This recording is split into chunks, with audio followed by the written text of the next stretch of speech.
Hey, what's going on? It's Bill Burr, and it's time for the Thursday afternoon, just before Friday, Monday morning podcast.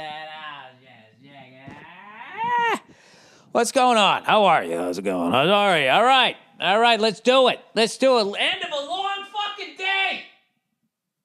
Just when you think the day is over, you realize you got more shit to do in the morning, so you got to knock out your podcast tonight. Oh, yeah,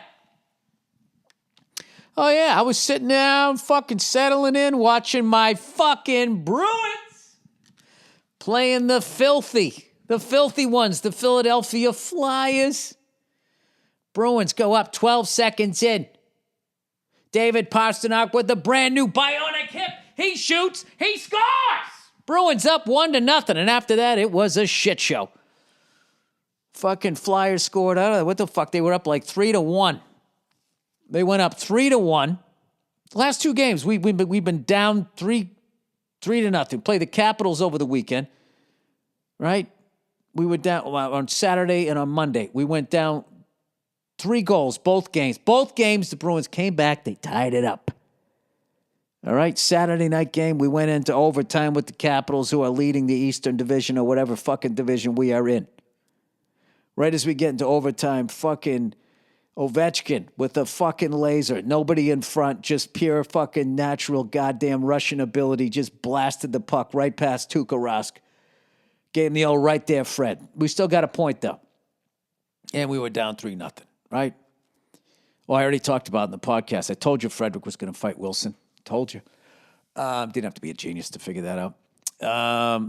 He did all right against him, too. And I was glad that Wilson did not get any solid punches in, because that is a tough fucking dude. So we were down 3-0 Monday night, came back to tie it up in regulation, went ahead on who the fuck scored. I keep thinking it's Corrali, but it wasn't. It was a big defenseman, 6'5" guy. He fucking scored. And then I think Marchand had the empty netter. We ended up winning 5-3. So tonight we went up 1-0. Next thing you know, we're down 3-1. Pasta gets a fucking hat trick. Ties it up with like 5 seconds left. 3-3. We go into overtime. And the captain, Patrice Bergeron, puts it away for 2 points. So I got to tell you, playing the Capitals over the weekend, seeing Zdeno Chara looking as good as he's always looked. I know we got a ton of shit for not re-signing the guy, but we are a really, really, really fucking young team right now. A lot of young people on the team, and they're all playing great. So, I kind of get it. I think it worked out for everybody, and I'm really happy for Chara that he went to a contender, and he has an opportunity to win another cup or whatever. So, if the Bruins get knocked out of the playoffs, I will be rooting for the Capitals and Zdeno Chara. That's what I'm going to do. So, I'm settling in. I'm relaxing. Right? Daddy's got himself a little root beer. This is as fucking crazy as I get now. I'm all out of cigars. The humidor has been put away.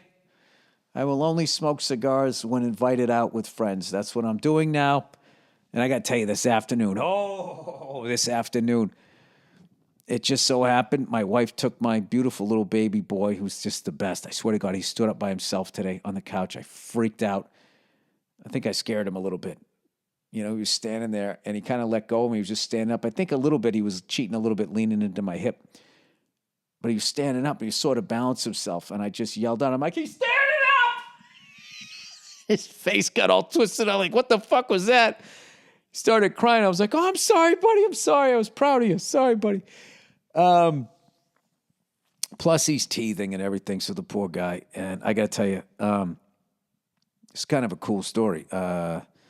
My wife said to me, because he was teething, she goes, you got any Jack Daniels or anything? And I'm like, I don't even know what I got left. I haven't drank, forever. 800 days, by the way, the other day. Celebrated 800 days, no booze. So I actually have a bottle of Kentucky bourbon that I had never opened called the Duke. And it's John Wayne's family makes this bourbon. It smells delicious. I didn't have any, but it was given to me as a gift when I did The Mandalorian by Brendan Wayne, John Wayne's grandson. And he gave it to me because he's one of the coolest people I've ever worked with. He's the guy in the Boba Fett suit, whatever Star Wars terminology you're supposed to say, Mandalorian thing.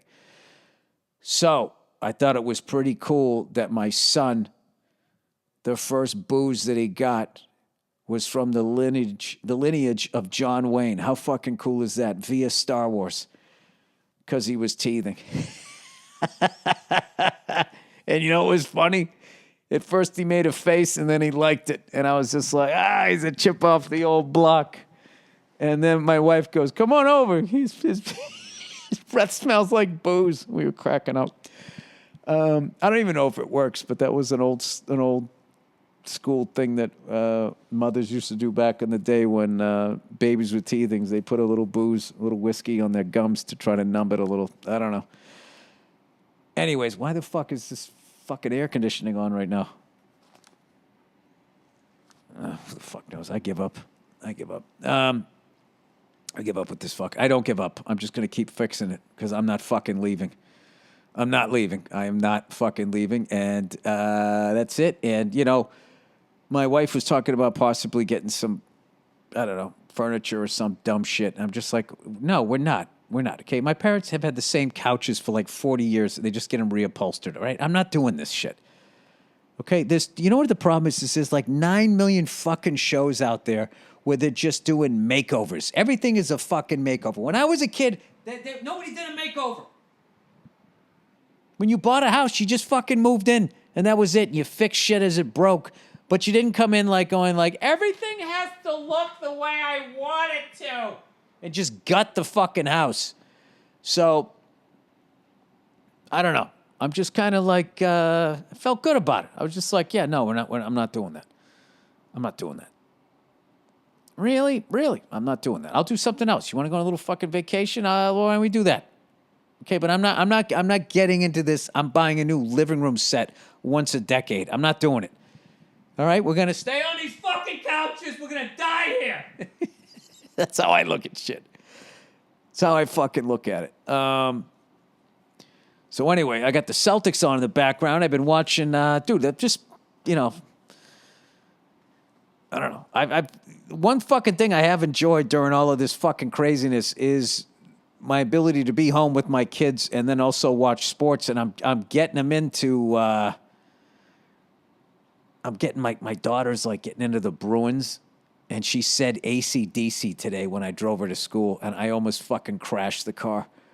I was like, oh, my God. It's one of the greatest things you've ever said. So anyway, yeah, we beat the Warriors last night, and we get to start off this West Coast swing here. It's weird going on the West Coast. We're playing everybody but the fucking Lakers. We already played them, lost to them, but played competitively. And I've been watching a little bit of the Brooklyn Nets and the Pelicans. I've been watching a ton of sports. I'm really enjoying, like, James Harden is one of the most fun players to watch. Offensively, he scores. And then, like, when you watch him on defense, the funniest shit ever. He's the worst defender in the fucking league. And what I love is he knows he stinks, so he points at other players on his team where they should be. And it's just like, James, have you ever watched film of your fucking defense? Well, who the fuck are you to tell anybody where they should be on D? So, yeah, he's like telling other guys where they're supposed to be while he's like giving his guy a 15-foot fucking cushion. His defense is basically, I think he said, you know, you score 35, I'll score 40. There you go. I'm a +5. Go fuck yourself. Great beard, though. You got to give it up, man. He has a great that's like a 1970s, like, beard. You know what I mean? It's not like the ones the kids have today where it's all, you know, you know, like they have like a fade and then the beard is faded in and it's all like fucking, I mean, just laser straight. He's got that old school, like, you just let it grow, you know? Fucking Santa Claus. I like it. I approve, okay? I approve of that goddamn beard. I do not approve of his fucking defense, but it is fucking hilarious to watch. I've never seen a superstar. I'm trying to think. The last time I saw a superstar that bad at something would be Shaq with free throws, where it was just he sucked at him, he knew he sucked, and he didn't give a shit. And I remember Charles Barkley a long time ago said if Shaq could hit a foul shot, he would own every offensive record at the end of his career. Because that was their thing. It was like, all right, well, we can't stop this guy, so they just foul him, hack a Shaq. Remember that way back in the day? Anyway. And now, look, now they're both analysts on the best fucking basketball show out there. The one, was it on TBS, TNT, whatever the hell it is. That's how much fucking time I have, free time I have. I'm doing my first goddamn show since December, doing one of these parking lot shows, and I don't even think about stand-up or my fucking act anymore. And I got to get it together because I'm going to be doing a benefit show. I'll have more details coming up in the next week. I'm going to do like a Zoom show. It's going to be like $10, and it's going to help some kid out who had a really tragic event happen to him. So we're just putting it together, so I can't say what it is yet. So anyway, what else? Oh, Joe Biden, he ain't fucking around, huh? Joe Biden is not fucking around. Did I call it or did I call it? He's already starting shit with fucking Iran. Oh, you have the nuclear weapons. It's like, isn't that what the fuck we said about Iraq? We went in there and found nothing, and we've yet to address it. We've been there for 20 fucking years. He's got weapons of mass destruction. We found nothing. Nothing. And a handful of corporations made a ton of fucking money, and we are still fucking there. And now this forgetful Freddy guy is going in there, and he's already starting shit with them. There's one thing I don't understand. How come we're allowed to have the bomb, right? But other countries can't have it because we say so? That doesn't sound right to me. It's like we're having a fight. You have brass knuckles. I should be able to have brass knuckles. Like, what are we doing here? Is this fisticuffs? Is it a knife fight? Gunfight? Oh, you got a nuclear warhead? Well, shit. Evidently, we need one of those, too. No, not fair. You can't handle the responsibility like we can.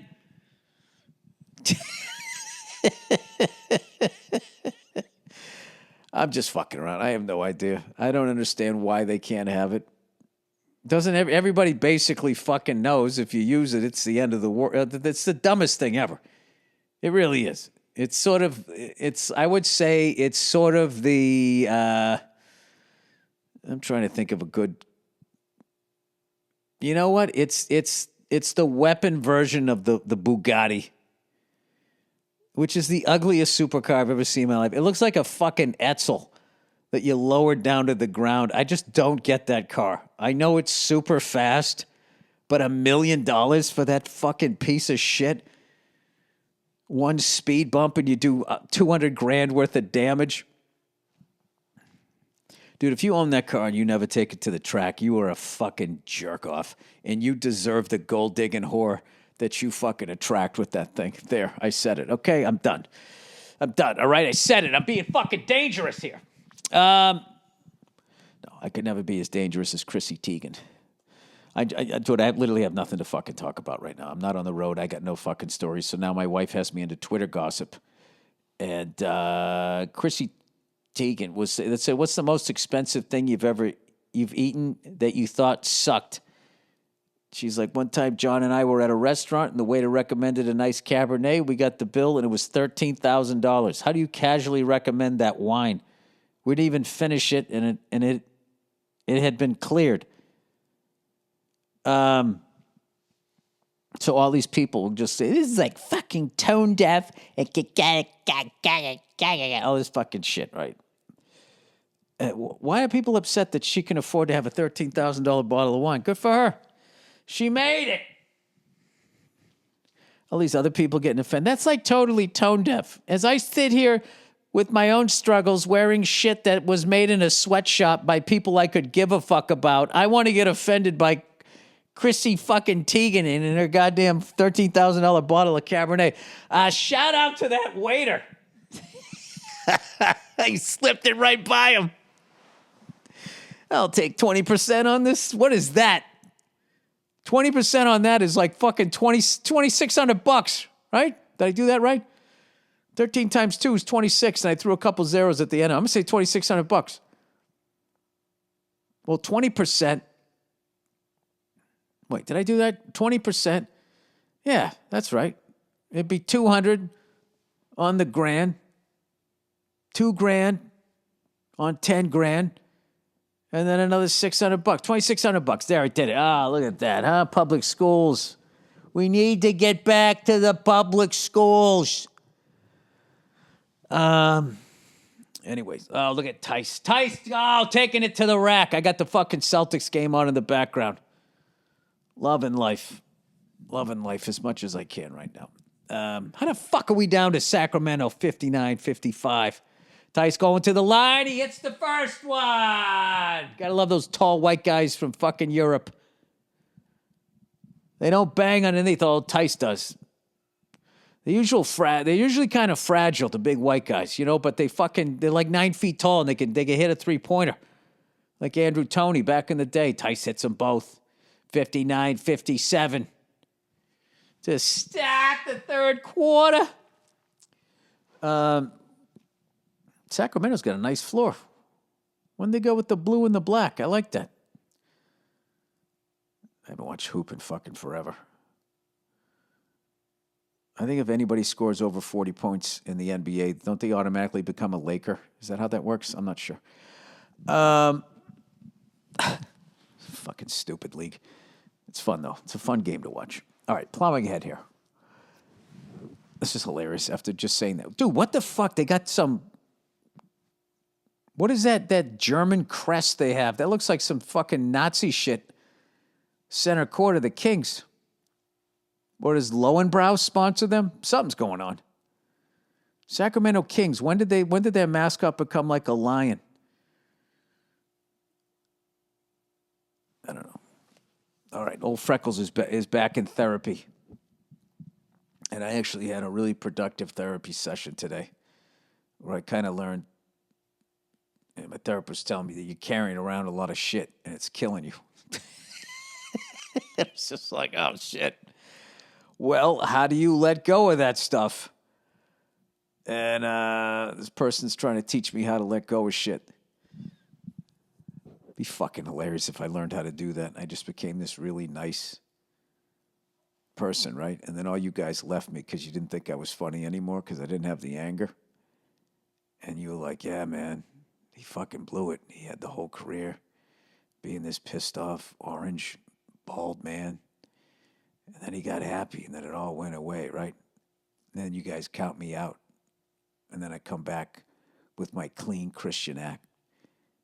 And I start doing fucking arenas across the land. I start doing mega churches. And you know what? I'd probably make even more money, Be all kinds of fucking women throwing their Jesus panties at me and shit, There's a million ways to skin a cat, right? You can go clean. You can go puppets. You can go puppets and clean. You can go puppets and dirty. You can go puppets and magic. You can go magic and dirty. You can go magic clean. Right? You can go topical. You can go political. You can tell stories. There's a fucking million ways to stand up there for a goddamn hour and entertain a segment of the fucking population. You can go on Twitter and talk about how you drank a $13,000 bottle of Cabernet. I got to tell you something, man. Like, everybody's going after her. What about the fucking waiter? Slipping that in because your husband's got a bunch of Grammys. You just slip in a $13,000 bottle of Cabernet. I didn't know that you could buy a $13,000 Cabernet. I thought that was just regular people wine. I always thought those super expensive, to just Tice in a fucking tree, stealing the ball, going to corner, he lays it in. Dude, Jaylen Brown and fucking Jason Tatum are the best 1-2 punch, they're saying. Highest scoring thing since Larry Bird and Kevin McHale. It is their team. It is their fucking team. I'm telling you. If I was running this team, I would trade Walker, and I would get a fucking big man because those two kids can run the backcourt. And I know this because I just started watching the NBA again. That's what I would do. That's what I would do, having never even coached a fucking third grade basketball team. That is exactly what I would do. So I think with the Chrissy Teigen thing, the real point of that story is where the fuck does that waiter get off putting a $13,000 bottle of wine on the fucking table and not telling either one of them about it? I found that more shocking than the fact that they were drinking a $13,000 bottle of wine. I would think with all the Grammys and how talented her husband is and she's a fucking supermodel, I would think their hot tub is filled with that shit. Right? What kind of fucking assholes. I love these fucking assholes who take the time to get offended by a fucking goddamn tweet. When did you grow up? All right? You got a place to live. Do you flip a switch and you got heat? And you flip another one, you got AC? Do you got a flat screen TV? Well, then shut the fuck up. You're doing better than fucking probably at least 70% of people in the world you're doing better than. Do you ever think, if you believe in God, what God thinks of American prayers?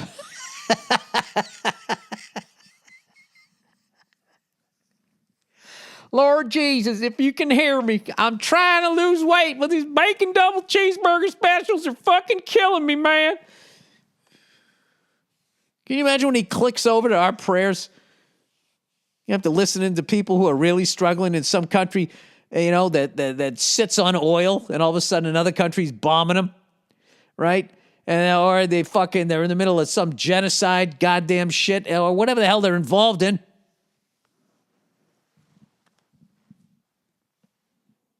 Like real prayers, and then he's got to listen to us. Please, God, let that last pair of Jordan 1s be there in my size tomorrow. Please, can you please make that happen for me? And meanwhile, he was just listening to the person who had to make those Jordan 1s, who makes like fucking $3 a month, going, please, God, when I try to jump out of this sweatshop tomorrow, can you please make the net be weak enough that it doesn't break my fall and I actually hit the ground and I just die? Can you do that for me? Sorry. All right. That's a little tone deaf. It's a little tone deaf. Shut the fuck up. You fucking bucket whining fucking babies. All right, here we go. I don't even know what I'm talking about at this point, okay? I'm just having a good time. I got a basketball game on. I just finished a fucking root beer. You know, I mean, this is about as exciting as it gets for me these days. Dude, what is that fucking crazy-looking lion in the center court of the Sacramento Kings? That reminds me of that Jim Carrey movie, The Cable Guy, when they went to that medieval manor place. Down, down, down. Mass man going down. All right, here we go. Hymns. The best way to prevent more hair loss is to do something about it while you still have some. Why do guys turn to weird solutions or do nothing? Hey! When they can turn to medicine and science? For Hims.com is the solution. A one-stop shop for hair loss, skincare, sexual wellness for men. Right? You're going to get your hair back. They're going to clear up your skin. And your fucking dick is going to be saluting the flag. It's time to write a new chapter, everybody. One in which you got hair. And I don't just mean on your balls or on your back. You got it up there like a weatherman, blowing in the breeze. At first it was a tropical storm. It has now been upgraded to a hurricane. You're going to have that kind of fucking hair. Standing out in the rain hair. On assignment. Thanks to science, baldness can be optional. Hims is helping guys be the best version of themselves with licensed medical providers and FDA-approved products to help treat hair loss. No snake oil pills or gas station counter supplements. Prescription solutions backed by science. Science. She blinded me with science. What a fucking great song that is. She blinded me with science. Whoa. You're beautiful. Hims was created by a guy who knows some men's health conversations are easier online than in person. No more awkward in-person doctor visits or long pharmacy lines. Let me tell you something right now. If your dick doesn't work, go into the fucking doctor. You stare him in the eye. You fucking tell him what's wrong with your dick, and then you don't look away until he does. All right? Fix my noodle there, Four Eyes. All right, For Hims connects you to licensed medical professionals online, which could save you hours. Completely confidential and discreet. His dick doesn't work. Tee-hee. No, they're not going to do that. Answer a few quick questions a medical professional will review. And if they determine it's right for you, they can prescribe you medication to treat hair loss that is shipped directly to your doer. Today, Hims is giving you their best offer yet. If you're not happy with your results, after 90 days, Hims will give you a full refund. And right now, my listeners can get their first visit absolutely free. Go to forhims.com/Burr. I swear to God, out of the corner of my eye, For Hims look like diarrhea. That's how bad I need glasses. I thought I was like, why would they put diarrhea? This copy's going so good. Go to forhims, Forhims, forhims.com/Burr. That's forhims.com/Burr. Disclaimer, I must include this. Oh, this is a disclaimer, so I get to say really, really fast. Prescription products require an online consultation with a healthcare provider who will determine if a prescription is appropriate. Restrictions apply. See the website for full details and important safety information. Remember, that's forhims.com/Burr. All right. Viome. The Vi is pronounced Vi, like Steve Vai. Viome, like biome. Viome helps take control of your health so you can improve your energy, gut health, and boost your immune system health. How does it work, man? Number one, they test what are your body/cells actually doing. Number two, they give you a complete nutritional plan and create your custom supplement. I mean, that's fucking huge. Number three, you get insert name here. They just put Bill's personal 1-a-day vitamin with only the ingredients he needs at his specific doses based on his tests. Cut all of the shit he doesn't need or that could be hurting him. Cut it all out. It's the perfect supplement. Viome has partnered with the Mayo Clinic, United Health, and Kaiser, and is used by Olympic gold medalists and elite professional athletes. Viome will tell how specific foods affect you. You may be eating too much or not enough of what your body needs. Viome's phone application lets you get these answers on demand. Questions about food? Just check the app. Go to Viome.com to get your unique insight for better health and wellness. Use the promo code Burr, B-U-R-R, to save 55% off your first plan purchase. This is the best discount anywhere. Viome, Viome.com. Viome.com. Oh, geez, yeah. All right. Well, I'm going to watch the rest of this Celtics game here, and I don't know. I don't know what you guys are doing. What is it? Oh, today's Thursday. It's payday. I feel so fucking bad for fucking young people right now. How long this has been going on. Like, I just realized, I guess technically in a month I've been doing stand-up comedy for 29 years, but I kind of did it for 28 years, and then this shit happened. And as sad as that is to me, that I didn't get to do what I love to do, that's got to be Celtics ball. What the fuck? He threw it out of bounds.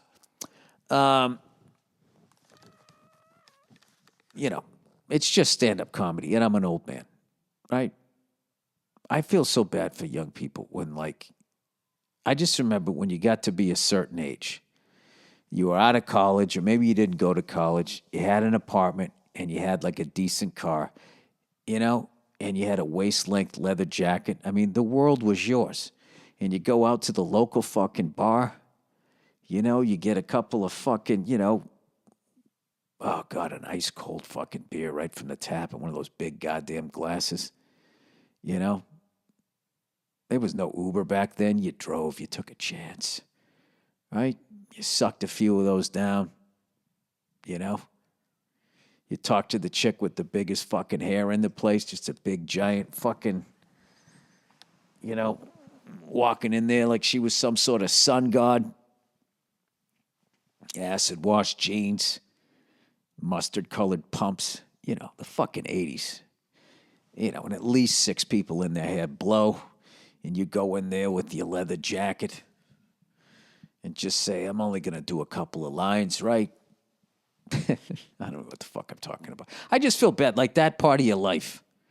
I don't know how it's done now. They probably don't even go out anymore anyways, right? Just have an app. It just links you to somebody who thinks the same way you do, is into the same shit you are, and then you guys just show up and bang, and then you leave. Is that how it works? I don't fucking know. But anyway, kids should be out having a good goddamn time. Not now. I mean, get the fucking vaccine first. Do you know they're actually anticipating, because this weekend is Super Bowl Sunday, that people are just gonna have parties anyway? Fucking selfish cunts. It's unbelievable. I mean, people are still dying, but I don't know. People don't give a shit. They don't give a shit. But you know what they give a shit about? Somebody tweeting that they had a $13,000 bottle of wine. Those people, I feel so bad for John Legend and Chrissy Teigen.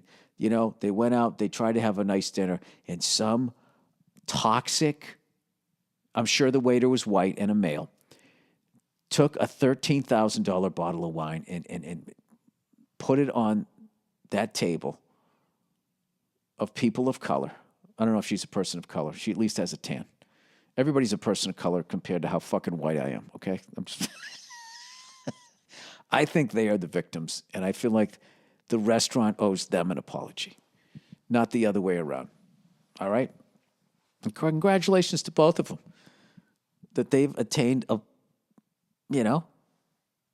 mean, both of them came for nothing, right? They both fucking worked their way to where they are now. You gotta, I'm telling you something. As much as people go, yeah, this fucking country's an oligarchy, you can still, but it's a cool oligarchy. That some asshole like me can fucking tell shit and dick jokes.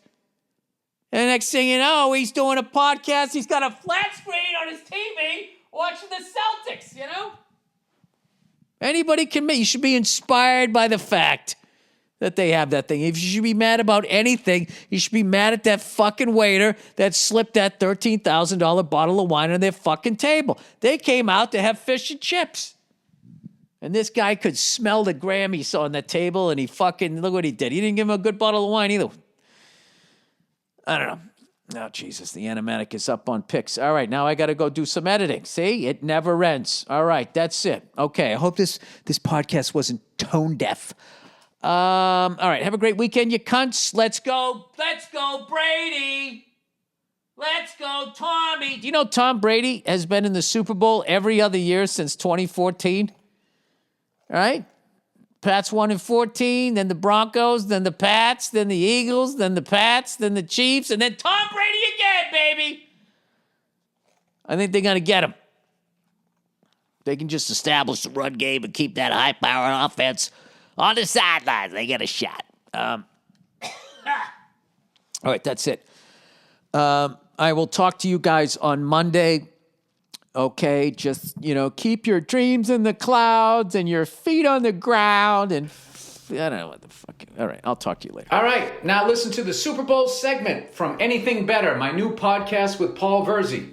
We're going to be joined by the guys from the Sports Gambling Podcast to make our picks, sponsored by Monkey Knife Fight. Paul, I know we talked on the phone real quick earlier today about this Monkey Knife Fight promo, and I could hear in your voice the excitement about gambling on more stuff, about betting on more stuff, just having more action on the Super Bowl. What is your, as far as Super Bowl bets, what's the weirdest thing you've ever bet on? I bet big money on tails once in the coin toss. I usually go tails. And one time I put a stupid amount of money on it, but I was like, hey, it's 50-50, and I hit it. And also who's going to score first.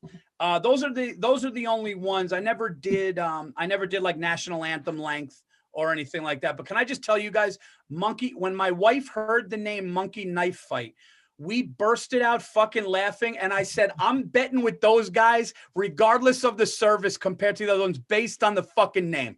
Well, yeah, it's off that old Simpsons episode where they're in international waters betting on two monkeys go at it, fighting with knives. And you gotta appreciate that for a company name. You know, a lot of people put fan draft wager in it. They're like, no, monkey knife fight. That's what we're rolling with. What about you, Bill? Any crazy action on this Super Bowl or in the past? Not on Super Bowls, but I went to the Masters with Paul Verzi in 2010, and we sit on the 15th hole. Yes, we did. When we were waiting for him to come through, you're just sitting there drinking beers, and there was turtles on these rocks on this water hazard, and we were betting which ones were going to go in first. And we got so much money going on it that people around us were like listening. And I had the easiest system. He wasn't paying attention. I just picked the turtle with the dry shell. He was like looking at sizes and shit. I'm like, that one's getting a little dried out. I love that though. The handicap, like the dried shell, that turtle is due. Look at him. He's dehydrated. He needs to go for a dip. Well, I got like 3 in a row before he figured it out. Then he started picking the dry. Yeah, he beat me on those for sure. That was my worst. Some sharp turtle racing action. I like that. Some turtle insider. That was my worst Super Bowl prop bet. Hosting a gambling podcast, some guy hit me up. He's like, dude, I got an inside tip. The Puppy Bowl it already happened. They already taped it. Team Rough dominates. And I go, okay, this is an inside tip. I got to take advantage. So I bet a shit ton of money on Team Fluff, thinking that the game's already happened. This is easy money. And then I watch it live and they just get destroyed. I'm sitting there screaming at the puppies like, what are you doing? You don't know how to cover a spread. This is humiliating. It's horrible losing money on animal related props for the Super Bowl. It's funny you said that. My dad got a tip in the 70s. Somebody just told him, goes, this horse is taking it at Yonkers Raceway. And the horse didn't take it. No, any inside tip, because every gambler has a system. They think like, oh, I got to figure it out. I know a guy. I mean, we had the guy who does the radio sideline reporting for the Bucks, trying to get him to leak out the information on what possible Gatorade color we could be seeing. Bill, any thoughts on a Gatorade color for the Super Bowl? Blue is the first thing I think, but then I'm thinking like, because it's such a big game, they're going to want mojo. Yeah. They're going to want like team color. So considering Tampa Bay doesn't make a pewter, they don't have pewter colored Gatorade. I want to say red, but I think it's going to be blue. I'm going to go with blue. I'm going heads. I'm saying Leonard Fournette scores first. Ooh, nice. Yeah, they're going to establish the fucking running game to keep them that high-powered offense off the field. What else did I say I was going to bet? What's the over/under? I'm taking Tampa. Yeah. What do I get? 3? You're a big Brady guy. Is it weird rooting for Tom Brady in the Super Bowl now that he's playing for the Bucks? Is it going to be a little bittersweet? Him possibly getting his 7th, not wearing a. Not at all. I am so. Dude, I can't even tell you, like all the Pats fans I know go, dude, it's like watching a Pats game. Gronk is there. We even had Antonio Brown for a minute. We're fucking psyched. Dude, we want this guy. I hope he wins like the next 3 in a row. I know. As a non, I love the guy. Dude, we weren't shit before he came. Well, Bledsoe and Parcells, they put us on the map, and Robert Kraft did, okay? And then we got the new stadium. But he came in, dude, we had 0 championships. 0. As a non-Patriots fan, it's tough to watch because finally 1 year the Patriots aren't good. They're not in the playoffs. And now Patriots fans find this other route to get to the Super Bowl emotionally. And they're not even going to be hurt when he wins. They're ready to dump the Gatorade. They're buying in on the Bucks. And I learned how to have peace of mind as a sports fan. You don't root against anybody else. It's such a fucking waste of energy to even like hate your rival to the point if you lose to them, it ruins your day. You start asking grouchy around your wife. And then can you really shit on her watching Real Housewives at that point? It's like, say what you want about how dumb this is, but it doesn't affect my fucking mood. the next morning when I'm eating my cereal. The Cowboys are doing well again. I know. You're basically describing my life, because the Eagles lost to the Cowboys, must-win game, and we had rented a cabin for Christmas. It was supposed to be a nice vacation. She's like, "Why are you ruining a vacation?" I'm like, "I didn't ruin it. Doug Peterson ruined this vacation. Jalen Hurts ruined this vacation." She goes, "You need to go on a long walk." And I'm just going on this long walk thinking of how much money I spent on this vacation and how it's ruined, and fuck the Eagles. Dude, you know what's funny about Eagles fans is they always bring up that they beat us in the Super Bowl. I don't have the heart to tell them that, dude, we won the one right before you and then right after you. I barely remember the game. It was a shitty game too. But here's another thing too. Tom Brady won in 14, 16, 18, and now he's with the Bucs. He's won every other year since 2014. It's gone Patriots, Broncos, Patriots, Eagles, Patriots, Chiefs. And now, and then what you're going to have to say is it's going to go Brady, Broncos, Brady, Eagles, Brady, Chiefs. I'm hoping Brady. Although I do love Mahomes. Yeah, Mahomes, I really like Mahomes, and I've heard you talk about this. We even have a sound drop of you going off on Showtime Mahomes. Back in the day. He's fun to root for. He's so awesome, but the way the commentators kind of slobber all over him. Oh my God. They ball wash him. It's like he'll throw like a fucking 3-yard no look pass. It's like 3 yards. Like, I hope you, like, when they first started selling him, they were like, "I hope you appreciate what you." It's like, dude, you don't need to sell this guy this hard. He's the real deal. No, I know. We're all stop acting like you're selling me fucking Cade McNown. Paul, I know you're on the Chiefs for the game. How do you kind of see it shaking out as far as game script wise? Are they going to be throwing a lot, trying to get the running game going a little bit?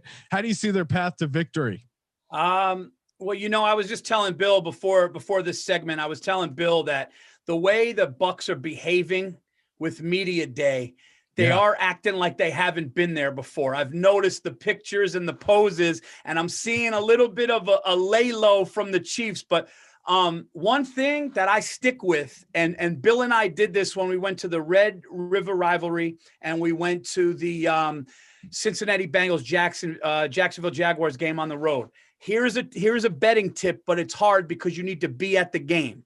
But this is what happens. Go down low before the game, get there early, and watch the teams come out. Because, dude, we bet big money on Texas, right? And Oklahoma ran out of the tunnel, and they just start looking at Texas going, and we just knew immediately, it's fucking over. Oklahoma not only wanted it, like they, and I'm going, it's fucking over. Do the same thing. No, we were standing there quietly. We were all excited. And when Texas came out, then Oklahoma came out, and they were just getting in their grills. And then we were just watching, and Verzi leans over. He goes, they're looking pretty confident. That's literally my handicapping. That's my handicapping strategy at the horse track. I want to see the horses walk around the paddock, see who looks like they've been there before. Same thing. You can get a lot from that pregame energy. You want a mean jockey. You got to look for the meanest jockey. I think that's how that sport works. To answer the question, for me, I think everything is Travis Kelce, because I had Travis Kelce in my fantasy league. The guy gets 7 to 10 catches every game. And even if the thing is, they're going to be focused on Tyreek Hill and Mahomes, I think. So I think Kelce somebody has to be open. Somebody has to be single covered. I think Travis Kelce is going to have a monster game. I think Travis Kelce is going to score first. I think it's going to be like a 7 to 10 yard in the red zone touchdown. I think that Tyreek Hill is the main threat. And I still think if Mahomes gets the ball out early, because the Bucs defense is flying right now. So I think that Andy Reid knows that. I think he's got to get it out early. I think Tyreek Hill will have some big plays, but I think the guy, you got to go to the Moose. You got to go to Kelce all night long. He's had an insane year. And I kind of agree with you. I think they see the Tampa Bay pass rush. They're down a couple offensive linemen. They're going to want to get the ball out quick. And Andy Reid not afraid to throw a bunch of passes. I mean, Patrick Mahomes is over under for attempts is set at like 41, something crazy. So I think they're going to be throwing a ton. And I agree. Guys aren't reading the tea leaves right. What's your take, This is Phil? the greatest show on turf, and they won the year before. Now they're playing Tom Brady. This is what's going on. He's going to take them out. How many times does the man have to do it? I guess Come on, your Eagles beat us at some point in the last decade. I can't really remember. Hey, I know you guys won some game. It was like 58-63 or some shit. You got your ring. Look Don't like bet the against Arena this. Football League. Do not bet against this man.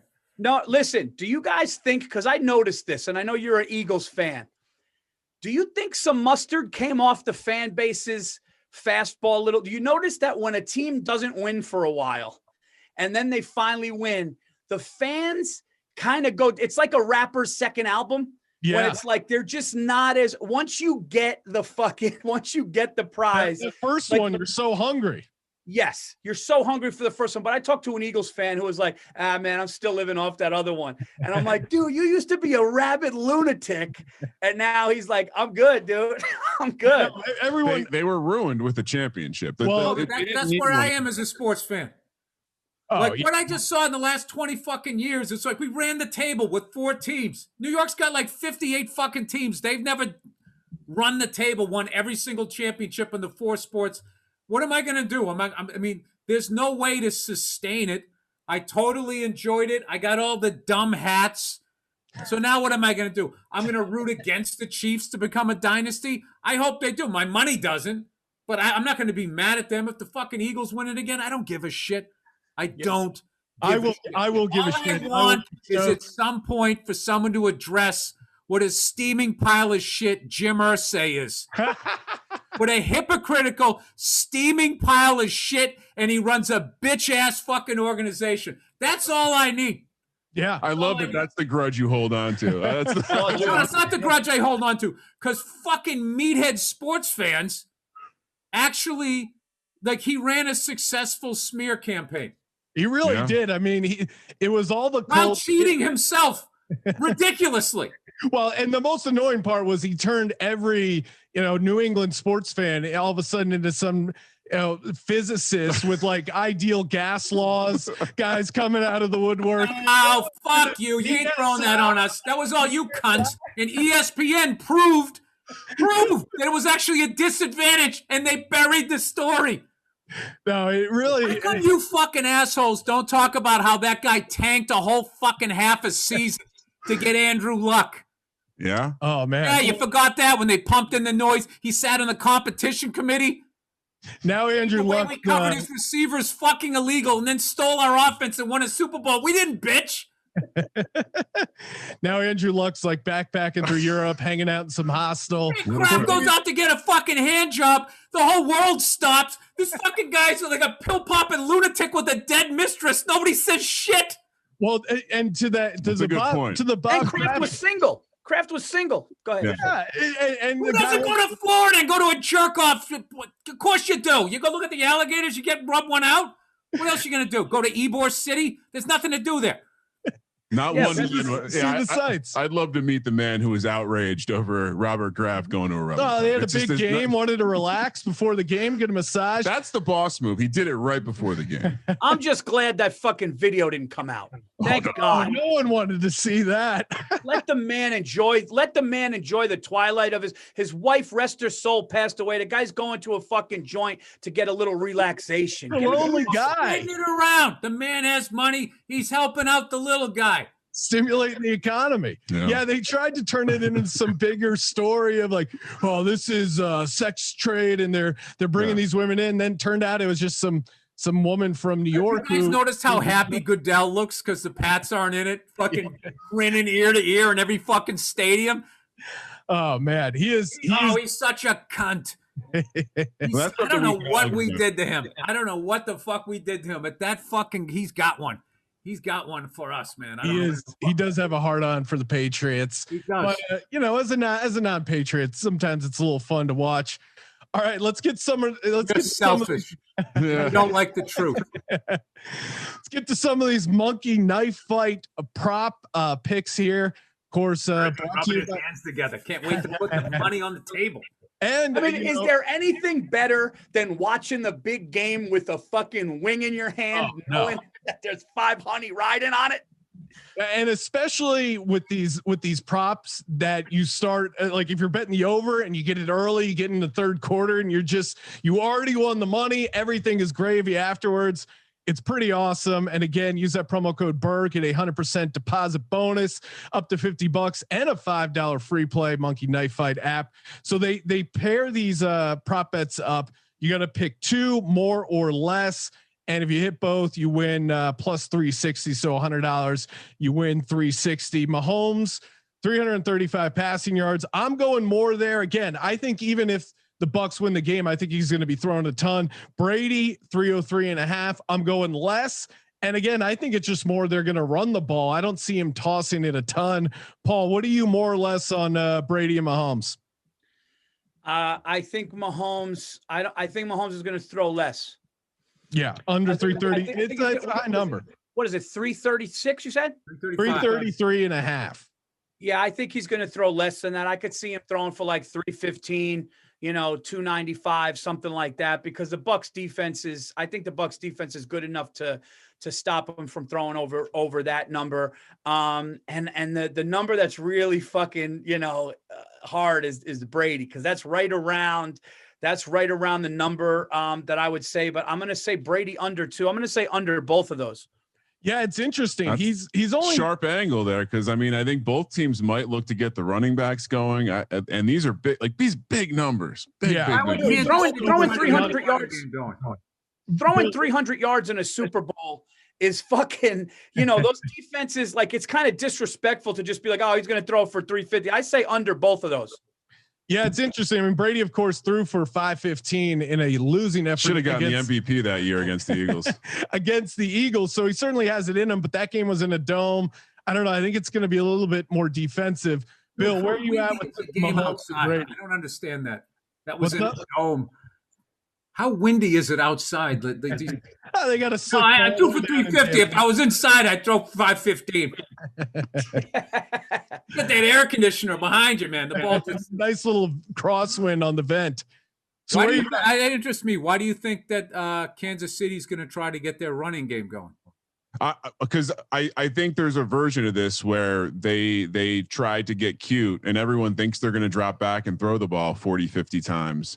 And if they can take control of this game early, which is possible, Brady only 3 points in all of his Super Bowls in the first quarter, which is an amazing stat.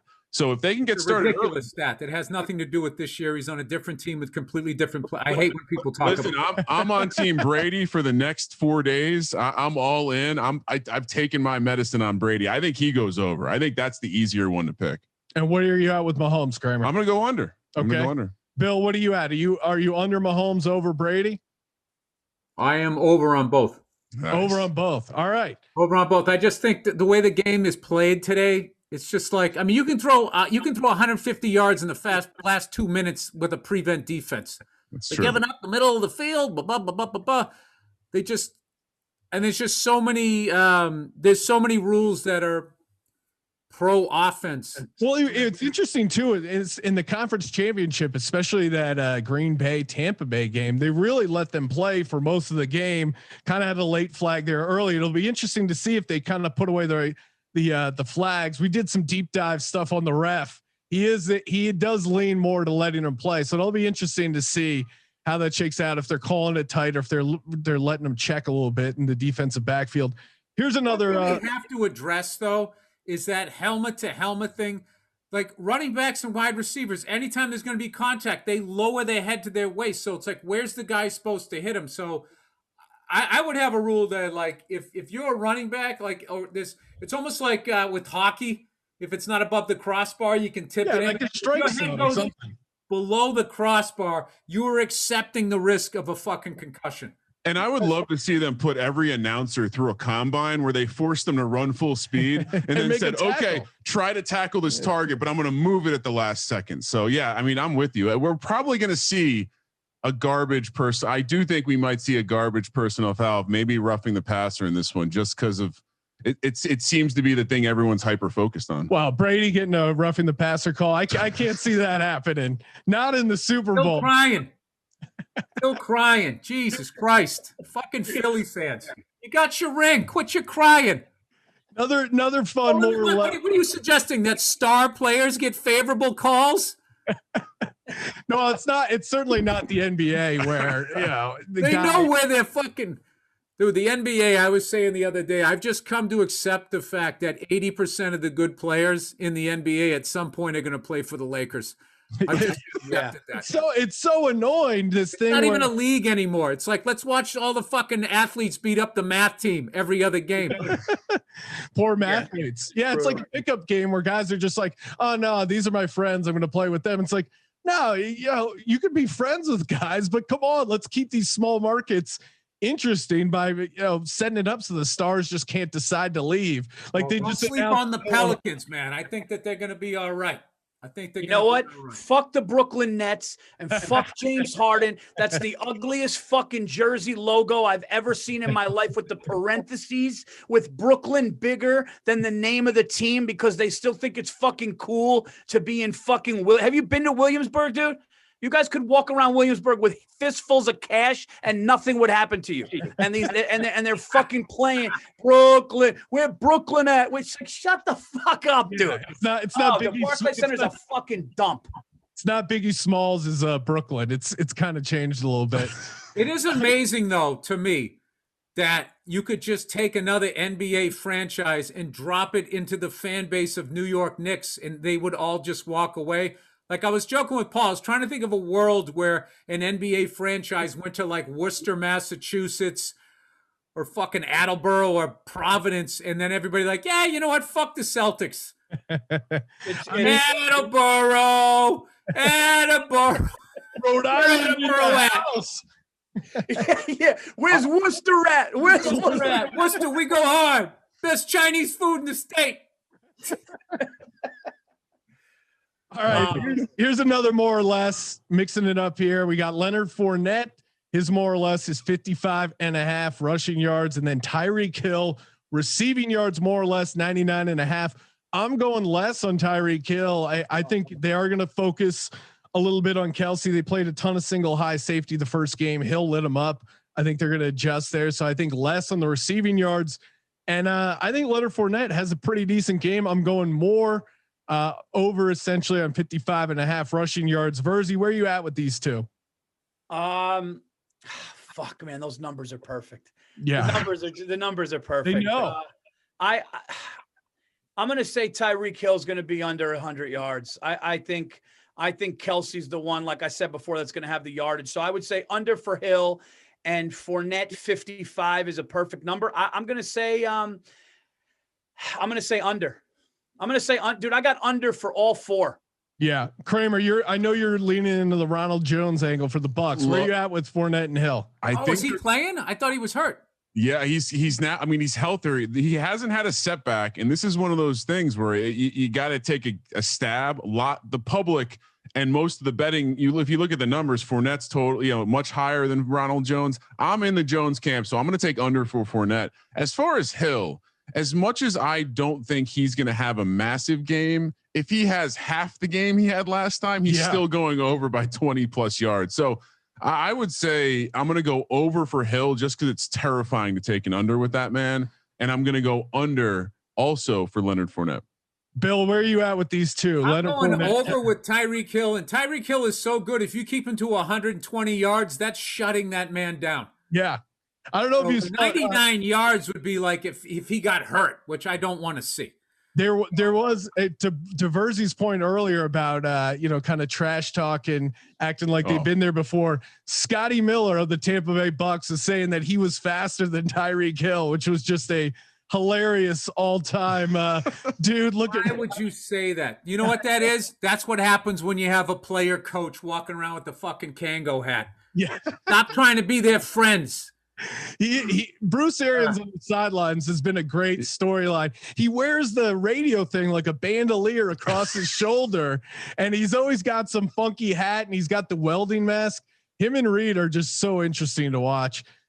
So Leonard Fournette, what were you saying on that? Over under, Bill? Well, I didn't know he'd be splitting time with Ronald Jones. I would say under, but I think that they're just going to be feeding him and trying to wear down Kansas City's defensive line early. Because I think it's all about time of possession. If you're going to be Kansas City Chiefs, you got to have the fucking ball and keep them on the sideline because they got too many weapons. But I think their defense is very beatable. I think they have a good defense. I don't think they have a great defense. I think Tampa has a better defense than them. They need to get the ball going. So I think they're going to be feeding this guy. So I say he goes over. The only thing that will fuck me is if Ronald Jones also plays and they sort of. Well, yeah, Ronald Jones is interesting. I need a buck, 100 yards out of Fournette. That's what the Fournette. And that is, yeah, I mean, you can probably find that on Monkey Knife Fight, a prop about Leonard Fournette hitting 100 yards. Or maybe 3 yards on that. I'll take it. Rushing and receiving yards. Like that's a fun way. Because did the line of the game stayed at 3, right? The line did not change, or is it 3? Yeah, it's holding at 3. There's they're moving it a little bit with the juice, but it's basically Kansas City -3, maybe -120. And it sounds right like it would be 3.5, but there's so much liability on the Buccaneers futures because of those people who bet the Bucs as soon as Tom Brady went there. So yeah, it doesn't look like it's going to move to 3.5. And there's also all the Brady fanboys like me who are just going to bet him. Well, I took my medicine. The line where it is. Well, and it's weird to see the Chiefs not be the public side because they have that high-powered offense, bunch of big names, but then you're going against Brady and his crazy Super Bowl record going for 7. This is another Monkey Knife Fight game. They got pick 3. You pick 3 of these, you win 6-1, so plus 600. You these bet are 100. all basically parlays. It's yes, great. you're just parlaying these player props, and these ones have spread. So you're basically picking one to the other with the spread. First part, Patrick Mahomes passing yards or Tom Brady plus 30.5. Again, I'm leaning on Mahomes, big yardage game, throwing the ball. Travis Kelce or Tyreek Hill, but Tyreek Hill is getting 1.5 on the receptions. I still think Kelce is going to be the guy come Sunday. Although you're getting a free and a half reception with Tyreek Hill. What does that mean? What does that mean? 3.5 with the reception. So basically, like if Kelce had 10 catches, but Tyreek Hill had 9, Tyreek Hill would win because the spread is 1.5. So he essentially would be 10.5. Oh, okay. Wow. Yeah. That's getting wild. Yeah. This 4D chess over here. Yeah. This is real. I would definitely take Kelce because Kelsey's just going to run shorter routes. He's going to be right there. He's a bigger target. Everybody in the world's going to be trying to stop Tyreek Hill. He's going to get his catches and he's going to get his yards, but I don't think he's going to, And then the last have more yards with less catches because he just chunks. Nobody's talking about special teams. I have a feeling, and I don't know if there's a prop bet with this. I got a feeling that Kansas City Chief kid, I don't know if it's Heartline or whatever, the kid that fumbled on the 1 or whatever, he fumbled on the thing and then they scored and then he came back and he got his head together. I have a feeling that kid's going to have a big play on special teams. Can I bet that anywhere or no? Oh yeah. Yeah. Defensive or special teams touchdown, I think is 20-1 for the Chiefs. I got a little taste on that. And those are the kind of like fun, random bets that are just great for the Super Bowl. You guys will like this one. I have a offensive lineman to score a touchdown at like 25-1. I could see, it's gotta be a cheat. That's an Andy Reid move. Yeah, exactly. That's what I was saying. I like that bet. I like that bet. It's fun. And just seeing an offensive lineman spike the ball. It's going to be someone on the right side because they're not going to leave him blind on the other side. That is true. And is that where Remmers plays? They're missing both their tackles, but yeah, I think Remmers is filling in at left tackle. Can you send, does the site have every bet? Yeah. Yeah. I mean, Monkey Knife Fight, they have a ton of these player props, but yeah, you got to find a guy for some of these. They're a little off the beaten path. Last one here, Godwin receiving yards or Mike Evans receiving yards. And Mike Evans is getting 12.5 yards against Chris Godwin. I think Evans might be the guy over Godwin for this game. It's kind of interesting. They go back and forth. Godwin had a huge game against Green Bay, but I think Evans might have the bigger game come Super Bowl. Paul, where are you at with these last 3? Dude, I mean this fucking wholeheartedly. If the Bucs win this game, Mike Evans is going to be a huge part of it. You could just see it unfolding when you watch them week to week and the chemistry he's got with Brady, and Brady loves him, 15-yard line towards in the red zone. He loves going to him. I would take Evans over Godwin in that one for sure. Hey, is there any action on Tyreek Hill or that number 17? Who's that number 17 on the Chiefs? That Heartline kid. That's the kid I'm talking about. Are you talking about him right now? I was talking about the kid, that special teams kid that I think is going to do something. Yeah, I mean, you might be able to find. They have a ton of like player matchups, so I'm sure they have one for him. The spread's probably going to be pretty big on that one. I'm sure Hardman's getting like, what do you think, Kramer? 50, 60 yards? Yeah, I mean, Hardman's an interesting guy. I saw one fun way to play a prop on him is that he gets a rushing attempt. They get him involved in like a reverse or something. I saw that was like 3.5 to 1. Man. So I mean, it's here's the key to the Super Bowl. Like PSA to anyone listening is have enough prop bets where you're sufficient every 5 minutes. Some sort of action is happening, so you don't get bored with the game. When Tom Brady and the Bucs are. All right, well, here's how I watch the game. What I do is I grill and I smoke a stick and I hit record. And I don't start the game. I shut off my phone. I don't start the game for like 90 minutes. Like an hour 45. I can't do that. I don't know how you have everything. All the dumb commercials, the stupid halftime fucking show. Oh, you're gonna miss the weekend? Then you get caught up. End of third quarter, early fourth quarter if you do it right. Yeah, that's probably Jim Florentine. It's better for like the West Coast because East Coast, I mean, the game comes on later. Out West, it's perfect. Nobody wants to hear the weekend at halftime. It's fucking garbage. It's fucking garbage. Canadians every year. Dude, I'm gonna bet all this. What am I supposed to do with that robot? Yeah, I don't need to see a Fox robot doing calisthenics. It's a fucking show. Florentine, God bless him. So Bill, where are you at with these? You got Mahomes, Brady. I'm gonna say you're going Brady. What about no. As far as like what? Who's gonna throw more yards? Brady. The spread, Brady's getting 30.5 on passing yards. He gets 30.5? Like he's an underdog? Yeah. No, I think Mahomes will throw more. Okay. I don't think he's going to win, but I still think he's going to throw more. It's going to be one of those weird games. Well, and that's the thing too. For his passing yardage, he can throw for 400 and Bucs still win this game. I wouldn't be shocked if something like that happens. Kelsey receptions, Tyreek Hill receptions. Tyreek is getting 1.5 catches against Kelsey's going to have more catches. No, Kelsey's going to have more for sure. Yeah. I believe this is my time. You had your time. You guys can vote. Did I give that? I don't even know if I give that. So if I didn't give it, I'm sorry. Oh no, that's all good. And then the last one. I think Kelsey, just because, like I said, he's a big. You know what? I actually jumped in during your question.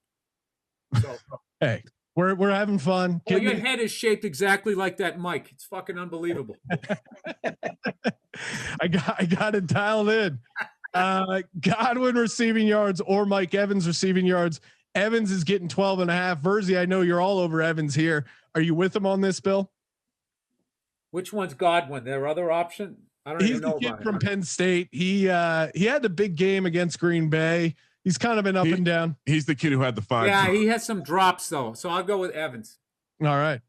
Kramer, where you at with these? I like the angle that I think Evans is the sneaky guy that everyone seems to be forgetting. He's the number one guy. And let's not forget, he made Johnny Football look good in college. Like that guy's good. We were at that game. I watched him against Alabama. Johnny Manziel threw 2 touchdowns to him and they went up 14-0 to Alabama. And then Alabama had 5 in a row without that. That was it. I'll tell you, that's the loudest I've ever heard any fan base ever. Ever. We were in College Station. They were going fucking crazy. And Johnny Manziel had beat Alabama in Alabama, one of my favorite games ever. In Alabama. Johnny Manziel had a ton of fun moments. Sorry to interrupt you, by the way, Kramer. My bad. Oh, no worries. And I'm on Brady as well. So on Brady as well. All right. That'll do it for the Monkey Knife Fight props. Make sure you get in there, get the app, sign up, use that promo code Burr, get that sweet deposit bonus. Make sure you subscribe to Anything Better. Spell out my last name. These are sports fans. B-U-R-R. There you go. They'll spell it B-E-R-R. A B-U-R-E. I don't know. B-O-R-G. It should have been beer. All right. Well, appreciate the time, guys. Make sure you check out the Anything Better podcast on all things comedy. Good luck with the picks, gentlemen. Hey, what's going on? It's Bill Burr, and it's the Monday Morning Podcast for Monday, February 4th, 2013. What's going on? How are you? congratulations to the Buffalo Ravens. My condolences to the fans of the San Francisco 49ers. What a fucking game, huh? What a Jesus! Can you believe that game? Why does it sound like I'm in a tin cup this week? You know, it was funny. I actually won money on that. I totally flipped and bet the Ravens. I was sitting there, remember all the shit I talked about last week about how you watch the game and this is what you should do and fuck all this and fuck all that. Let the game go for 90 minutes and all that. Well, basically, half the reason why I was doing that was because I was actually working on Super Bowl Sunday, the Sunday of the Super Bowl. Fucking Super Bowl Sunday. So fucking sick of that shit. So I didn't think I was going to, see the game anyways. And by the time I got home, Nia was already going to be off to a party or whatever. And then, I'd be 90 minutes in or whatever, and I could just start it and do everything that I said I was going to do. Well, we wrapped early. And all of a sudden I'm driving home, and I pull in, and I don't see the car. And I'm thinking, oh, shit, she already left. Well, fuck it. Then I'll just stick with my plan. And then I walked into the house, and then the dog wasn't there. And I realized that she had taken the dog, and they went on some hike or something. Then she comes back, and she's like, oh, you're home? Well, do you want to go to the party? What am I going to say? No, fuck you. Leave. You go to the party, and I'm going to sit here like the old curmudgeon that I am. Now, part of me actually wanted to go to the Super Bowl party because I was elated that I got out of work early. You know what I mean? I feel like a kid, like you had a half day of school and you're so fucking dumb you forgot you did. So I was in more of a social mood, so I was like, all right, fuck it, I'll go. But I didn't have a dog in the fight, so I just decided to just say fuck it. All right, so I went on to Twitter and I wrote... Because you know what I mean? When you're just watching a game, your team isn't in it, it's going to be boring. You got to get some sort of action on the game. So I was like, I know what I'm going to do. I'm going to talk shit on Twitter. And I'm either going to be 100% right or I'm going to be 100% wrong. But either way, people are going to react to it. So I just wrote, Ravens will win. F what you think you know. Know that I know what you don't. Shut your face. Put your money down. Thank me later. That's what I wrote. So I figured immediately I'm going to get a ton of shit from 49er fans and people who got shit on the fucking 49ers. Just to add some excitement to the day. That's my little world. If I'm not getting trashed on Twitter, I'm bored. So then I'm just sitting there. All right, so now I got people yelling at me on Twitter. Okay, that's getting the blood going here. Now what else can I do? I'm like, I know. Fuck this. I'm texting Verzi and Keith Robinson. And I just text them. I just wrote, Ravens will win today. Let me see. I got to show you the shit that I wrote to Verzi. He's so dejected right now. Because he loves calling shit. I texted him. I'm going to read you these texts right here. I wrote, Ravens win today, straight up $25. He writes back, you're hilarious. Let's be men and go 50. Just kidding, 25 is cool. Confirmed? And I said 50, confirmed. And he goes, nice. And he goes, I think something weird is going to happen. I don't know what that means, but something crazy happens in this game. And then I wrote, classic Verzi Super Bowl prediction. I got a feeling something weird is going to happen. That's like betting every number in roulette. Just saying how he's just throwing that out there. I got this. There's just I got a feeling something's going to happen. Anyway, so I just wrote capital letters, Ravens win. No feeling, just the facts. So then he goes, Ravens are not as good. 49ers have better personnel. I'm saying, because I had to get him to commit. He goes, I'm saying there's going to be a Franco Harris play on this game. Something nuts happens. Got a feeling. Okay? And he still hit me with the, dude, I called it. I told you something weird was going to happen. Oh, he drives me nuts. You thought it was going to be human being weird shit. You didn't think it was going to be the fucking Matrix. Goddamn fucking lights going out. So anyways, I said, take everything you think you know about football, take it outside and throw it in the trash. Joe Flacco, coming-of-age game today. He'll be one and done, just like Trent Dilfer, perfectly bookending Ray Lewis's career. Randy Moss will retire ringless and will take it out on a meter maid. He goes, no way. Moss already said he's coming back. 49ers love him. He's a model citizen. Moss catches TD pass in game today. You're starting to get stale, Burr. Your football philosophy's getting old. The game is passing you by. Parentheses, Don Shula. Things change, dude. LOL. And I said, I'll take Don Shula over being Jerry Glanville. You're all talking no results. You couldn't pick a winner if I gave you tomorrow's paper. You're a bum, Verzi. So now we're just talking shit. Right? So now he starts naming all the shit that he did back in the day. And I'm like, you lose so much. Your catchphrase is, I'm back. And I'm trashing him. Where the fuck is this here? Submit your retirement papers and begin your broadcasting career. He actually laughed at that one and said, fuck off. And then I said, my brain and money say Ravens, hearts want 49ers. And he goes, better teams, 49ers win this game. And I said, it's going to be great. Flacco's experience might be the difference. I think Kaepernick is going to throw a pick late in the game. All right? And he said, Moss is going to do something. I said, Moss is like an old supermodel. All right? So the fucking game unfolds. Every fucking thing that I said is happening. And I'm ready to rub it in this dude's face. And then the fucking Ravens. The fucking Baltimore Ravens. Arguably the dumbest call in Super Bowl history since Bill Belichick went for it on like 4th and 8 on the Giants 45, I think, or something, in the first quarter in 2007. When they didn't just kick the field goal and they had that stupid rookie run with the fucking ball. Jesus fucking Christ. I actually have an I'm just going to read you all my tweets for the game. All capital letters. I say, dumbest play in Super Bowl history. Kicked the field goal. I couldn't fucking believe it. Why would you do that? You know? You got your foot on their fucking throat. Just kick the goddamn field goal. Don't give them any hope. Don't have that. Don't have your kicker.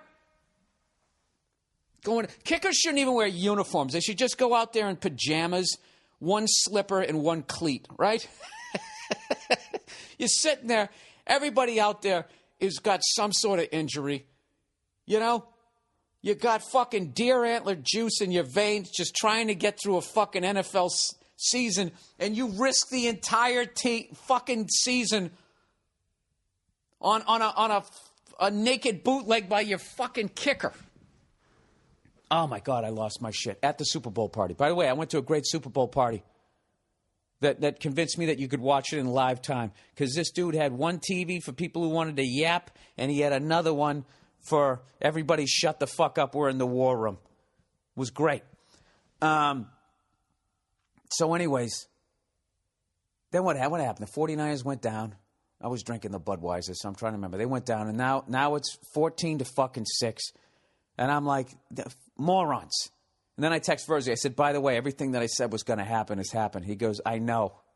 It's killing me. And then inexplicably, I don't know what the fucking 49ers did. They let a guy go thinking the safety was going to pick him up. You saw the game. It was pathetic. I loved it because I had money on it, but that was fucking pathetic. Guy catches the ball, falls down, gets back up, Keystone Cops, nobody can tackle him. The guy goes in for a fucking touchdown. So I write, what the fuck? And then Verzi just writes, you're a cunt. So now I'm loving life because I went Verzi on this. Now, I never talk I talk shit on the podcast, but I never before the game say without a doubt somebody's going to fucking win. I just felt like doing it just because I like I said, my team lost. I wasn't going to have any excitement. So I figured I'd either be getting trashed or I could trash somebody else, which is really the greatest thing about talking shit. So the fucking halftime show, Super Bowl is so fucking ridiculous. It's like Spinal Tap at this point. The fucking pomp and circumstance, if I'm using that expression correctly, all the extra shit that is going on. The NBA, for as much as they blow their fans every 20 minutes, they don't even do that. You don't have a Game 7, and then there's, in the middle of it, all of a sudden it turns into a fucking Broadway musical. Did you see all those fans running by? Yeah! Running by the camera, doing that I know how to dance run. Or you run with your chin beyond your fucking toes and your hands are drafting behind you. Whee! Run out on the fucking gridiron. Oh, it's fucking horrific. And smoke machines and all that shit. I got to say something. I love that Beyonce got caught lip syncing because it was great to just see her just go out and sing the fucking song. You can sing. She got a little out of breath a couple times, but it worked, you know? She came out there, you know, with fucking half her goods hanging out, as they all do, as they say, one side of their mouth. Don't objectify us. Stop looking at us like we're objects of sex, right? And then look at them when they can call the shots. Do they go out? Do they ever dress elegant? No, they don't. Tits out, fucking hoo-ha hanging out the side of your fucking leather shorts. You know? That dumbass walk she's doing. Wah-boom, wah-bam, wah-boom, wah-bam. Fucking ass cheeks hitting people in the front row. The fuck are you doing? But anyways, that's not my world. Some people like that. I thought Alicia Keys was really classy. You know? She sat there. She actually had a Jerry Glanville haircut. Oh, is that Wade Phillips? She was doing something. She was doing some sort of tribute. I'm just fucking with you. She had a conch. I think that's what that was called. Salt peanuts. Anyways.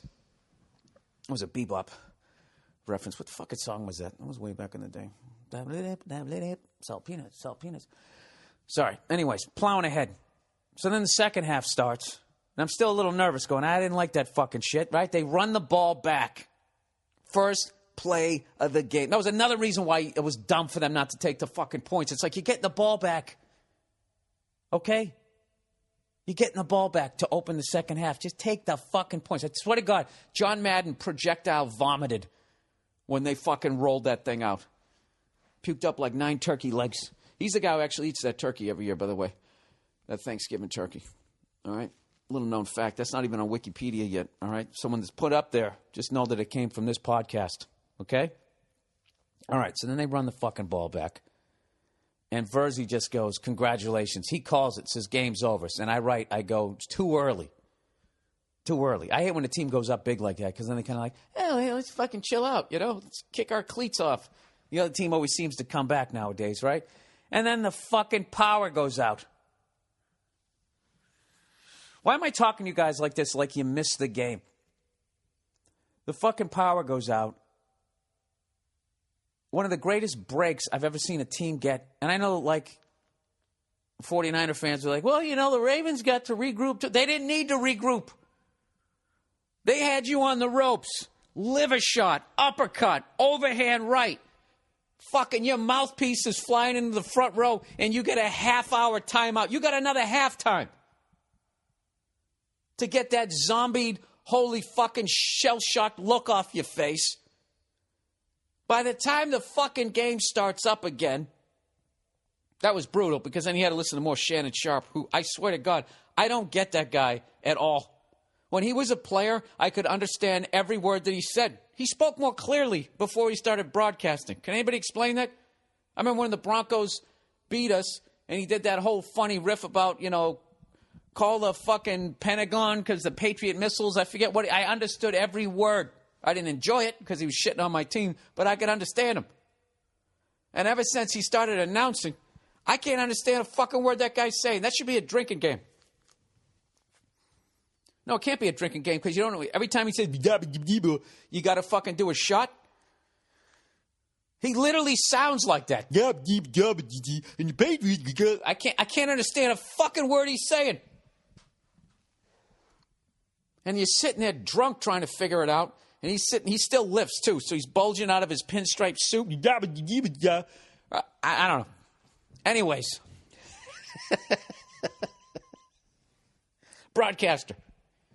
Broadcaster, and you can't understand a fucking word he's saying. It's unreal.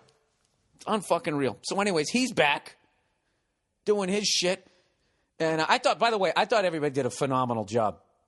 Because nobody knew that was coming back. And all of a sudden, all these guys have to fucking talk for a half an hour. And I swear to God, if they ever put that Super Bowl out on DVD, I want to see the screaming and yelling that was going on in the control room. You know, I want to see the whole build. Like the lights go out. I just want to hear that. What the fuck's going on? Okay, we got a problem here. We got a problem. Vector, Mayday, whatever fucking military shit that they're using in there, till like all the way to the build where they're like 7 excruciating minutes in, where there's just some guy like doing that. The whole fucking world is watching, just fucking losing his shit. Throw a fucking switch. Just absolutely. Or did they keep their cool?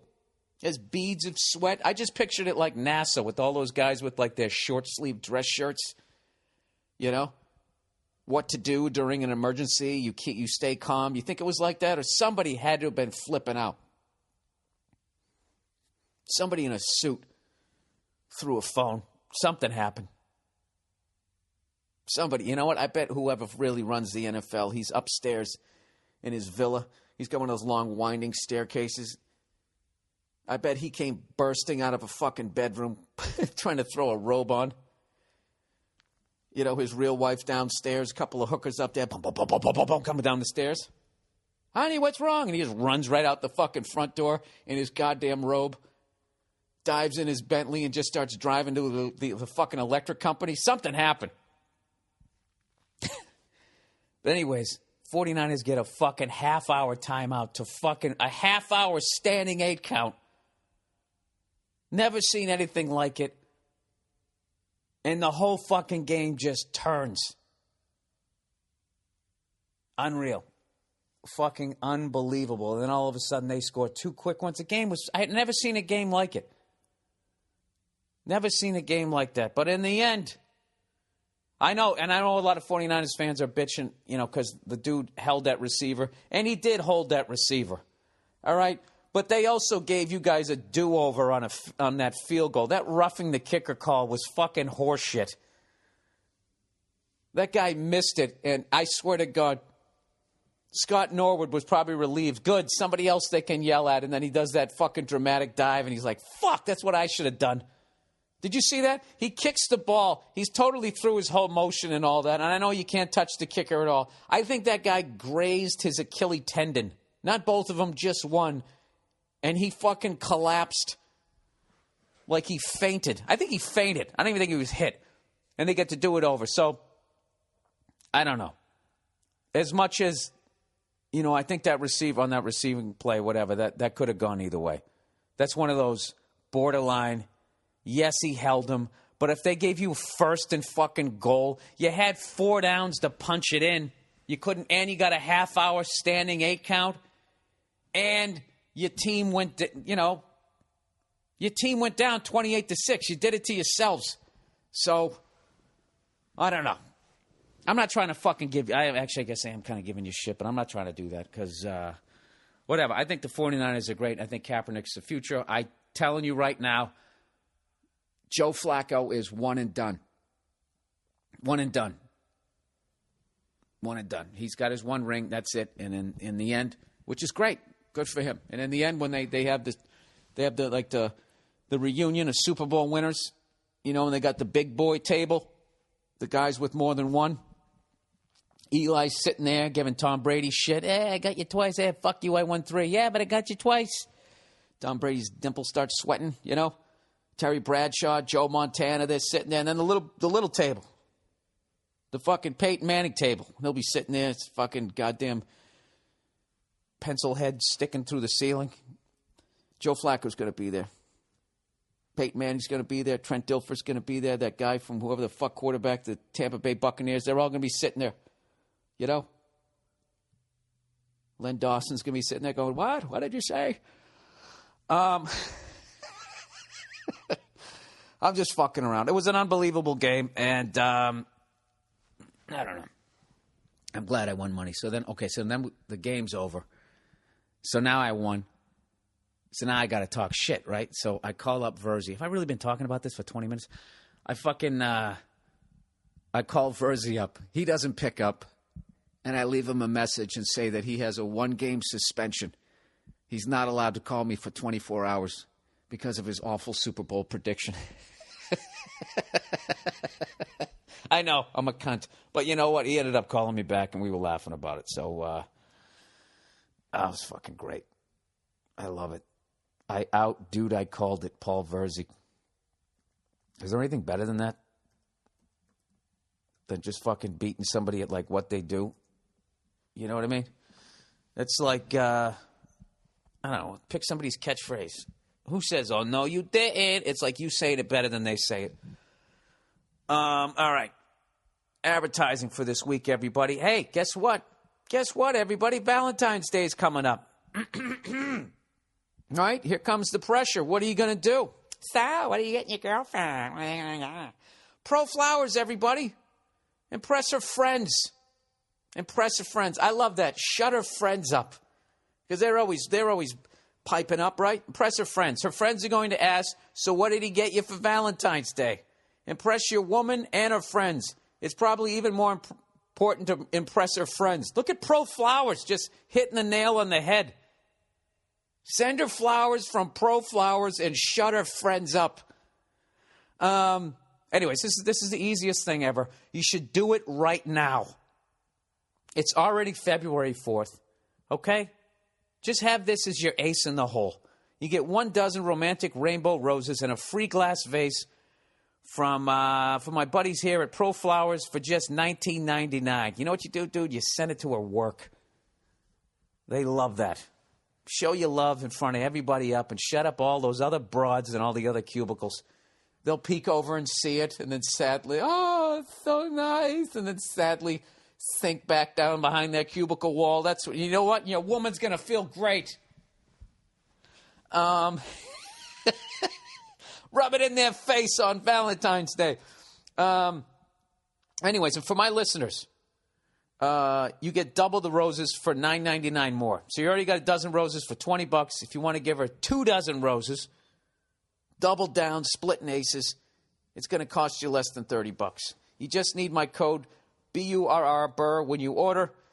Where am I going here? Okay, here's the only way to get the amazing Valentine's Day deal. Call 1-800-PRO-FLOWERS and mention Burr, B-U-R-R, or go to proflowers.com. Click on the microphone in the top right corner and type in Burr, B-U-R-R. That's proflowers.com. Click on the microphone and type in Burr. Order it today. Do not procrastinate. You know what I mean? Don't let the pressure build. Just bam. You do it, okay? And then what did I tell you about the restaurants? Do you go out on the 14th? No, you do not. Go out on the 15th. Who's out on the 15th? Nobody. Nobody. Or go out on the 13th. Who goes out on the 13th? Nobody. Go out and enjoy yourself. Okay? And if your woman's giving you shit, but I want to do it, everybody else does it. Just be, listen, I want to be with you. I don't want to be with the world. You know? Let's go see a movie. Let's go to our favorite restaurant and pay what it's supposed to cost. All right? Here's a couple dozen roses for you that I gave to you at work. You'll be a champ. You will be a champ. Will that work? I know, it depends if you're younger. Sometimes, I want to be part of the thing at least once. eVoice, everybody. You starting a company and you want to make it sound even better than it already is? You want to sound like you got a giant corporation that you're working with? Make people feel comfortable giving you money, investing into your project? eVoice is what busy professionals use to save time and work smarter. eVoice converts all your voicemails to text and sends it directly to your cell phone. No more interrupting your day to check your voicemail or waiting till after a meeting to find out what's going on. With eVoice, your calls will always be routed to you no matter where you are.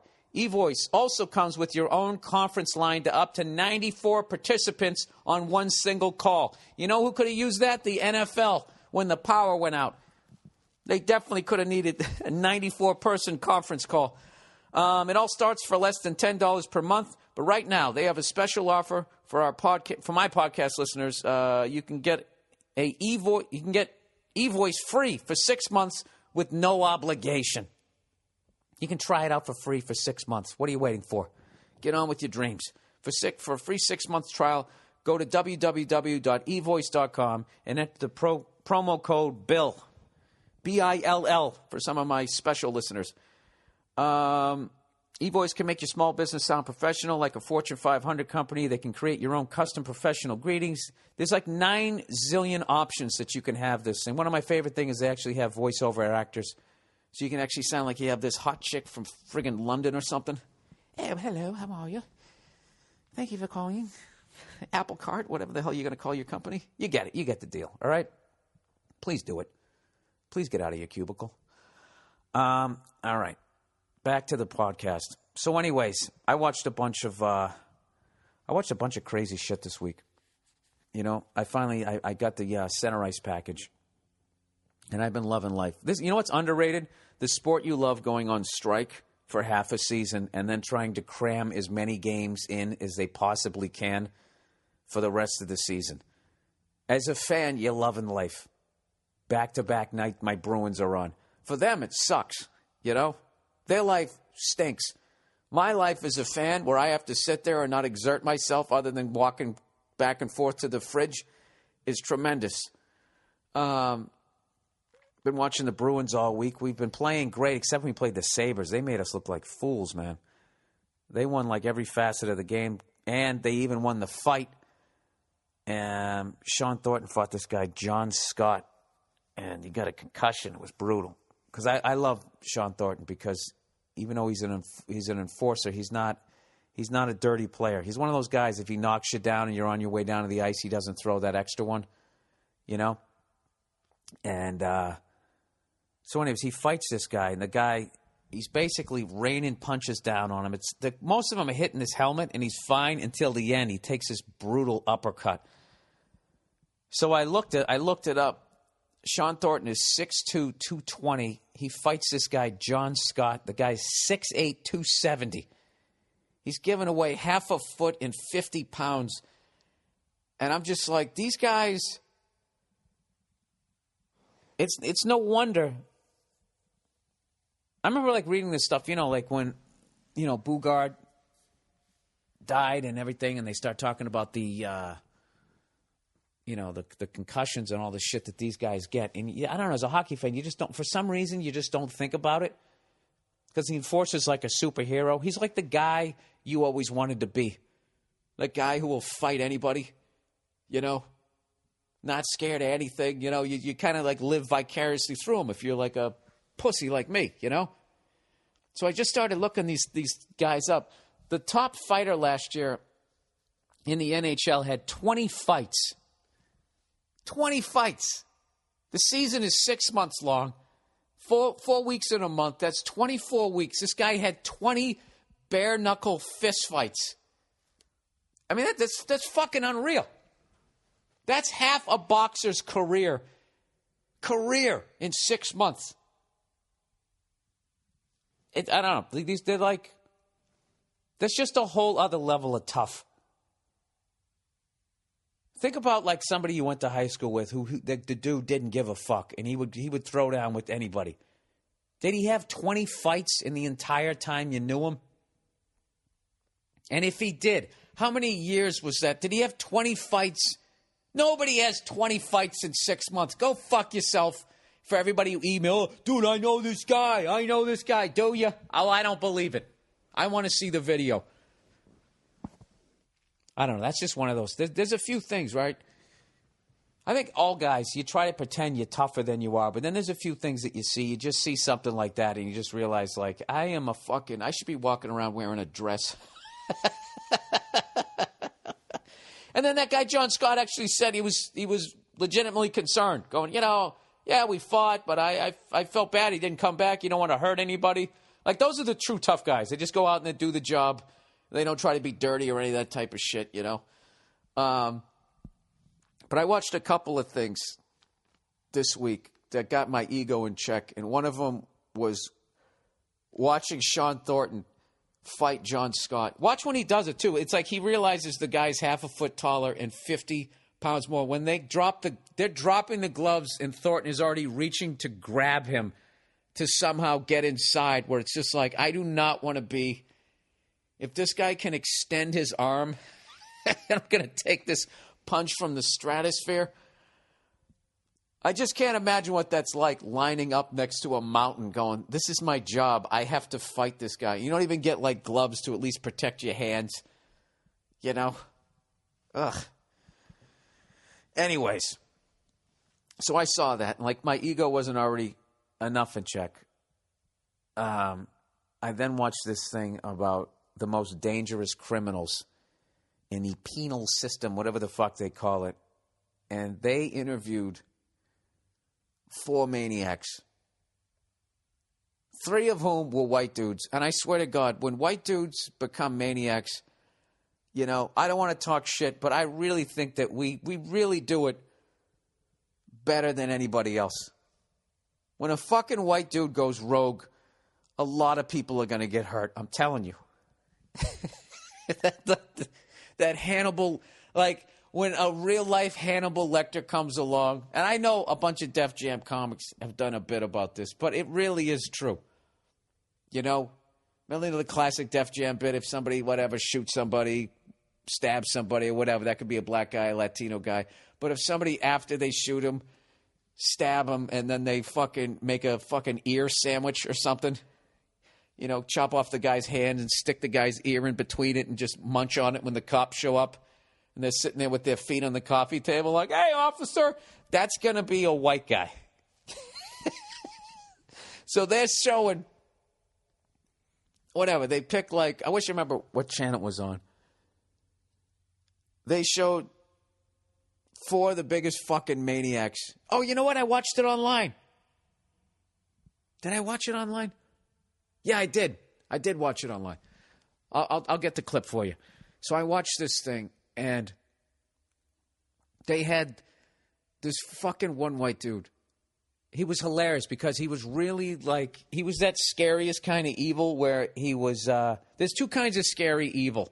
There's that one where you're off, like borderline, like I don't even know if you got a complete brain.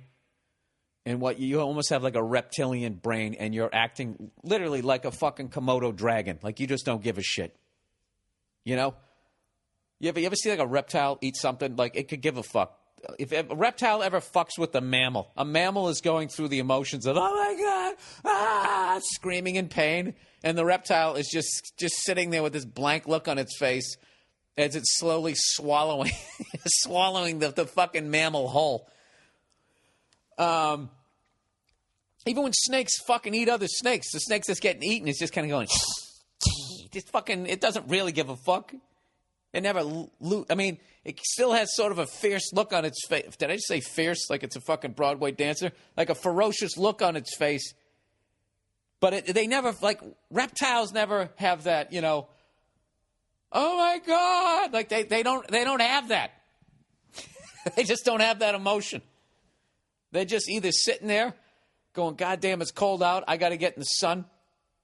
Or they're like, I'm going to fucking kill you. I just bit you, and I'm going to just wait till I'm going to slowly choke you out. They just don't give a fuck. We get it, Bill. We've seen the Animal Channel. All right, whatever. So, yeah, these psychos, they're either like that, or they're even worse. They're just like super intelligent, and they're completely aware of what they're doing, and they just don't give a shit. And that was the guy that I saw. I saw this white dude, right? Shaved head, tattoos right up to his fucking Adam's apple. And he's got a couple of fucking, you know, Lil Wayne shits on his face, right? Just a couple of those, you know. And he's sitting. And he has this look of like, you would have thought Rolling Stone was interviewing him about an album that he was really proud of, and he knew that this was the one that he was going to make his mark. You know, and he was just sitting there in this fucking cage. And this woman is interviewing him. And she's talking, you know, he got arrested for murder. He's on trial for murder. And he did the shit. He knows he's going to get convicted. So he goes into jail, and he's not scared. He fucking embraces it. He decides that he's just going to become this warrior. That he's been put on this planet to become a fucking warrior. So he starts reading all those books, The Art of War and all this shit. And he immediately, while he's waiting to go on trial, joins a gang. Okay? And one of the things he had to do to get into the gang was he had to kill somebody. So for some reason, it was his cellmate. They wanted this guy dead. So I can't remember how the fuck, this guy's story was so fucking mind-blowing. He fucking just brutalized this guy beyond, like, recognition. Like they couldn't, like the guy was missing one of his eyeballs. They couldn't even find it. And then in the end, after he kills the fucking guy, he sets up his cooktop on top of him, used him as like a table, and like made himself like a fucking Egg McMuffin or something fucking crazy like that. So he's telling the story, and he's kind of got this half smile on his face, and he goes, and here's the ironic thing. He goes, I go to my trial, and he goes, and I get acquitted. He gets acquitted, and he goes, and that's when he smiled. And he goes, yeah, the irony of it was just, it was just ridiculous. Like, he was laughing at it like, I can't even, like he was sitting there going, I fucking, put a raincoat on and blah, blah, all this type of shit. I come outside in the sunshine. I mean, the irony of it was ridiculous. He's fucking cooking on top of a guy that he just murdered, just sitting there like, yeah, whatever. And then he gets fucking acquitted. So that's when he like truly just embraces, like, he got 79 years for what the fuck he did to his cellmate. Because I think at that point they were just going like, all right, not only did you do that, you probably did this other shit that we just acquitted you of. So now he's in there and he's in this gang and he's talking about prison life and just having like a shank and all that type of thing. And he was like fascinated the same way I'm fascinated when I watch a football game, how the momentum can shift. He was talking about prison life like that, like how quickly it can shift and why you have to have a shank because, everything can be cool, everything's great, and all of a sudden somebody's getting stuck like 9 million fucking times. And he said something to the effect of, I've seen it, I've done it. He's just sitting there, just proud. Then they went to two other fucking crazy white dudes. One guy was just sitting there just talking about, I just really enjoy hurting people. You got to see this fucking video. And I didn't even get to the black dude. The black dude was in the end. And I didn't read it, but they said that I saw some of the comments under the YouTube video. Said that last black guy, the black dude shouldn't have been in there because he seemed like he was bipolar. So I didn't get to the crazy guy. There's always the one fucking crazy dude. But hopefully I'll be able to get you guys this video. But it's one of those things where, for guys, one of your number one fears in life is, what if I get arrested for some shit I didn't do and I go to jail? How do I prevent myself from getting raped? And if you don't watch one of these behind-the-scene prison things, you can lie to yourself. I do this, I do that. You can have your little fucking kung fu fantasy in your fucking head. I'm speaking for everybody. This is me anyways. That's what I do. But the second I ever watch any of those prison fucking things, I would not last 3 seconds in prison. Not like you didn't already know that. I guess this is more for me. I once again was slapped down to the reality of who the fuck I really am. But I'll definitely get those videos for you. Jesus Christ, am I a chatty Cathy this week? 38 fucking minutes in, I haven't even got to your questions. All right, let's do some more fucking, some copy here. What do we got here? LegalZoom, everybody. All right, you waiting for the perfect time to start your dream business? It's now. All right, you know what? Let me just get to the point. Is you want to start a business, you want to be legal and all that type of thing, but you want to get through all the rigmarole, if I can use that, as quickly as possible because you're like me and you have ADD and you don't want to deal with any of that crap. LegalZoom's where you want to go. All right, it's the official sponsor of National Start Your Business Month, and LegalZoom wants you to get started right. Whether you're starting up an LLC, S corp, sole proprietorship, or nonprofit, LegalZoom takes care of you from start to finish. Their award-winning service was developed by the best legal minds in the country, and every business gets personalized attention. That's why over 90% of LegalZoom customers would recommend the service to their family. You'll be in good company. Over 24 companies on the Inc. 500 list were started through LegalZoom.com. Think about that. The top 500 businesses were started on LegalZoom.com. It's a national It's National Start Your Business Month, so start your business right at LegalZoom.com. LegalZoom is not a law firm and provides self-help services at your specific direction, but there's so much more.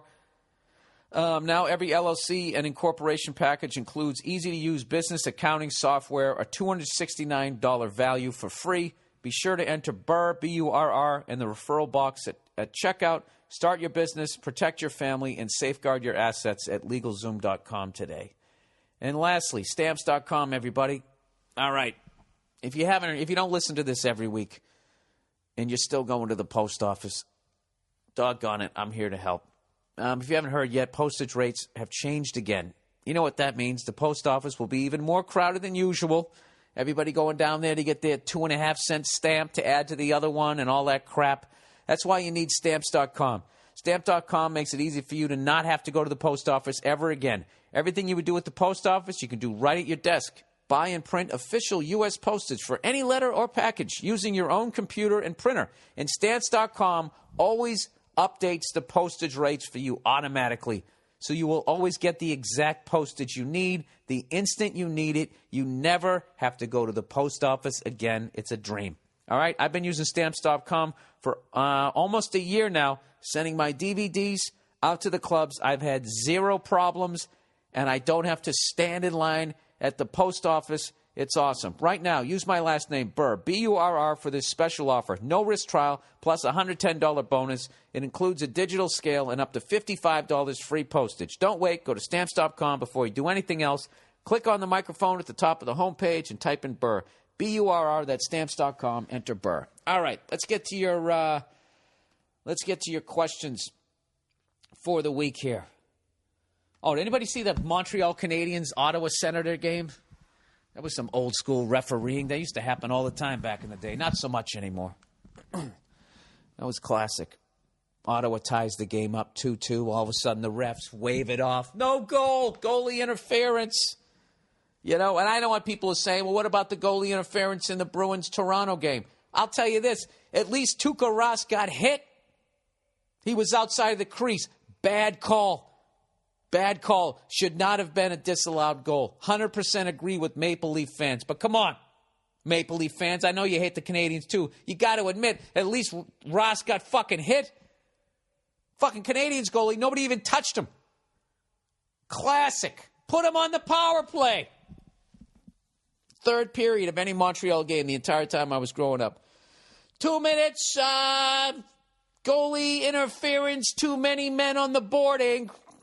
4-minute power play for the French cunts. Anyways. And, of course, they hang on to win. I actually like what Montreal's doing, though. I like that they have a bunch of young players. And that young kid, one of the young kids that they kept up after the 5-game trial, he had a couple of assists the other night. You know, when they beat the who the hell did they play when they beat them? The Sabres, who embarrassed the Bruins. So hey, if you're not into hockey and you want to get into it, Bruins Canadians Wednesday night. All right, it's always a great one. You never know who's going to win. The bad blood goes all the way back to the Depression. Okay, all right, here we go. Let's get to the questions for this week. Herpes and the girl of my dreams. I am 27. And about 4 months ago, I met the girl of my dreams. Congratulations. She is hot, smart, funny, and has a great career. We went on 4 dates. It seemed like she was really into me, and we got along great. Unfortunately, after our 4th date, I stupidly slept with a skank I met at the bar and caught herpes. Oh, my God, dude. Oh, Jesus. I've always been careful to use condoms, but that night I was too drunk to keep one on. I became very sick and immediately called the girl of my dreams and told her that I couldn't see her anymore without my explanation. Now I am both physically and mentally better, but I believe she has a boyfriend. My question is whether I should re-pursue a relationship with this girl or just move on and hope I find another one like her. Also, if I do, should I explain how and when I got herpes? If she becomes the mother of my children, I think I would feel guilty if I didn't. Yeah, dude, if you want to get her back, well, well, dude, did you already sleep with her? See, this is what happens when you lie. If you try and be like, well, if you're not going to own up to that shit. I know all the women right now are screaming. All the women are screaming, which is fair, because if a woman wrote this, I would be like, yeah, that's your fault for sleeping with that dirty dick. Dude, you got to totally come clean. You got to tell her exactly what happens. You know? And, oh, Jesus, dude. You know, I can't judge either because, you know, every guy has gone out and done that whole scenario. Fucked around, not used the condom, except you had the bad luck, dude. Oh, my God. That's fucking brutal. Ah, Jesus. Well, there you go, people. If that doesn't convince you to wear a condom and not sleep with a skank, because I even heard, you know, even if you wear a condom, you know, I don't know. They say you can still get it. It's fucking terrifying. Fucking terrifying. How I never stepped on that landmine is beyond me. So, dude, if you really want to get this girl back, you know, every great relationship starts with 100% honesty. And I'm not going to lie to you. I think you know, dude, that's a hell of a hole to try and crawl out of. No pun intended. But from here on out, man, you can't do what that skank did to you. You got to be honest with people. Yeah, dude, that's brutal. That's brutal. But you know what? It's not the end of the fucking world. Ugh, Jesus Christ. But yeah, you got to come with her with total honesty. Total honesty. And yeah, and turn it into a positive, dude. You know, you're being a fucking dirty dog. Now, yeah, I'm telling you, I believe, though, if you come with total honesty and you stay on a righteous path, that you will meet that person, if it's not this one. And, you know, who knows? I don't know. I'm trying not to use a cliche that everything happens for a reason. I don't believe that. I think, you know, you fucked up, and now you're paying the price, and you got to try to turn the ship around. So good luck with that. But like I said, I would go with 100% honesty. You got to. You can't do that to her. You can't do that to her. All right, advice from Japan. Bill, I'm 28, single, and I live in Japan. I'm originally from America, and I moved here after college. I'm a translator and speak decent Japanese. Jesus Christ, dude, how the fuck did you learn that? You know, I listen to French, Spanish, like that type of shit, Italian. That seems like, you know, you get a handle on it. But that's how the fuck you jump on that shit is beyond me. How they can go from theirs and be able to speak ours, I swear to God, it's incredible. Anyways, when people ask why I say that I love Japanese people and I love living here, what? Let me get back. I'm a translator and I speak decent Japanese, but the culture barrier is still pretty huge for me. When people ask why, okay, there we go. I say that I love Japanese people and I love living here, but I wouldn't ever want to become Japanese. Generally speaking, they're overworked and unhappy. For better or worse, my attitude keeps me a little isolated. Yeah, I've seen that stuff over there. Like, as far as what I've seen, you know, the propaganda from what I've seen, I saw in 60 Minutes that if you fuck up at your job, they send you to some camp and then you have to sing the company song. And these guys were singing the song, trying to get back in the company. They're like crying and everything. And there's like 4 Japanese dudes just looking at them, just ice cold. Simon Cowells to the fucking 9,000th power. Like your family disowns you. It's crazy. It's hardcore over there, man. Straightening their damn rivers. There is one very Japanese woman. What does that mean? I've met who I recently connected with in spite of all that. She's an amateur artist and actress, and we've worked together to make subtitles for local independent movies. That's how we met, actually. She's interesting as hell and downright sexy, too. Problem, she's married and has a son. Dude, what the fuck? Oh, are you trying to get a fucking samurai sword to your jugular? You're going to fuck a married broad with a kid in a different country?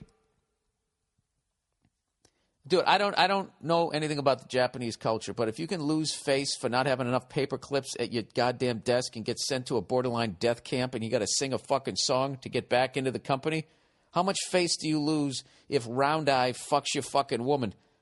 Dude, you're gonna get thrown into one of their straightened rivers. All right. Come on, man. Come on, man. Don't do this. He said from early on, it was obvious that there was a mutual attraction going on, especially whenever we were at a movie party with a couple of drinks in us.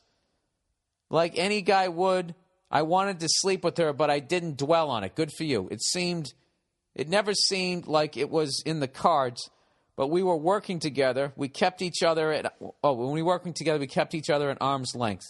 Months went by without anything changing. Oh my God, dude. This is like this is like a suspense thriller. Dude, you can't do this. There's a kid involved. That kid loves his mom and his dad. You're going to go in there and your dick, like a samurai sword, is going to slice that kid's life in half. You can't do it. I'm going to read the rest of this with one eye closed. Then came the local film festival. Oh, geez. When it finished, we were downtown and pleasantly drunk.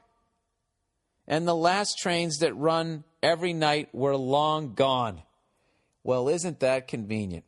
When she mentioned taking an expensive cab ride home, I suggested that she crash at my nearby apartment until the morning train started. No, you didn't. You didn't suggest that. Your dick did. Your dick's like, relax, stand down, I've got this. Anyways, she had been there a dozen times already because that's where we always worked. Oh, my God, dude, this is like some Red Shoe Diary going on here. I'll cut to the chase. In my apartment that night, she turned to me and asked point blank if I wanted to fuck.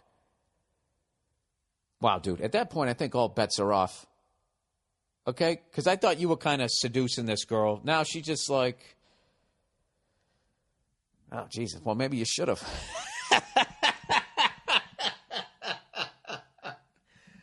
Wow, I didn't see that coming. Anyways, he goes, and I told her no. Okay. He goes, I wasn't exactly surprised that she asked. Part of me was hoping she would. When she did, though, all I could do was go through what I felt right at that moment. I admit, I really didn't know what to do and was playing it safe. We went to sleep, and she left in the morning. Here's the thing. She and her husband, who I've never met, thank God, don't get along. Oh, she and her husband don't get along and have no sex whatsoever. Oh, so she's in a loveless marriage. Okay. This is what she told me anyway. She has long wanted a divorce but won't do it because of her son. So while saying no might have seemed like the noble, non-homewrecker thing to do, part of me keeps asking, what difference does it make? You know what? You ever see Scarface when the cop goes, it's your tree, Frank. You're sitting in it. All right? That's her fucking situation, dude. She married a guy that she didn't love, and she had a kid. All right? You know, you're stepping into the world of her bad decision.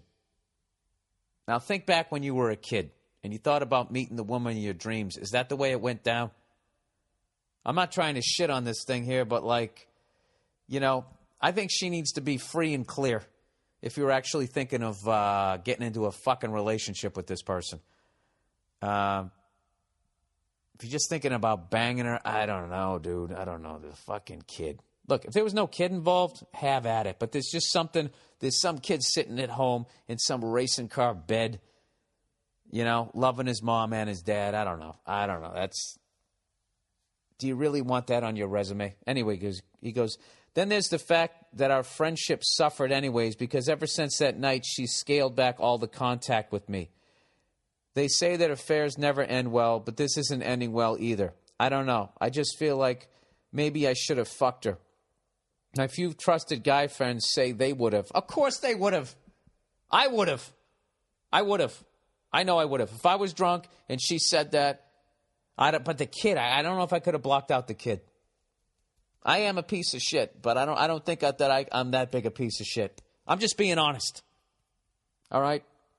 I know there's a lot of ladies that are listening to this thing, but you know how we are. Okay? You lead us around by our fucking dicks. Some fucking hottie you're working with, he's probably already rubbed one out 50 times to her, finally just says, hey, you want to fuck or what? I mean, you're going to do it. You know, game on.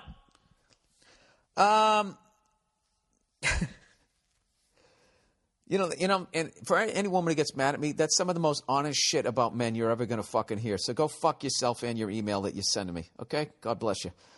My few trusted guy friends say they would have. Whatever she may sound like, I think a lot of this woman, and I've never had someone like her just throw herself at me before. I'm starting to feel like I missed the boat. Then again, she's fucking married and has a kid. What would you have done? I told you what I would have done. If she was single, I mean, if she was married and didn't have a kid and she was in this loveless fucking thing and every day I'm next to her working together, she's in my apartment, comes over smelling good, and I have a couple of fucking drinks in me and she says, you won't fuck or what? For some reason has a southern accent, I'm all over it. I would have felt like shit immediately. I would have felt guilty, but I'm fucking weak. All right? I'm a guy. I'm a fucking moron. And it would have been the wrong thing to do. So you did the fucking right thing. You did the fucking right thing. Dude, I'll tell you right now. You know what? Go rub one out to her. What do you feel like afterwards? Do you still feel, aren't you kind of relieved? Like, thank God I didn't do it? You know? I don't know. I just feel bad for her. You know, she married the wrong guy. She's got a kid with him. And then she's fucking just, hey, do you want to bang me or what? And you're like, no. And she's got to be walking back going, what the fuck is wrong with my thing? You know? Why isn't my lightsaber working here? I got this power and it's not happening for me. I don't know.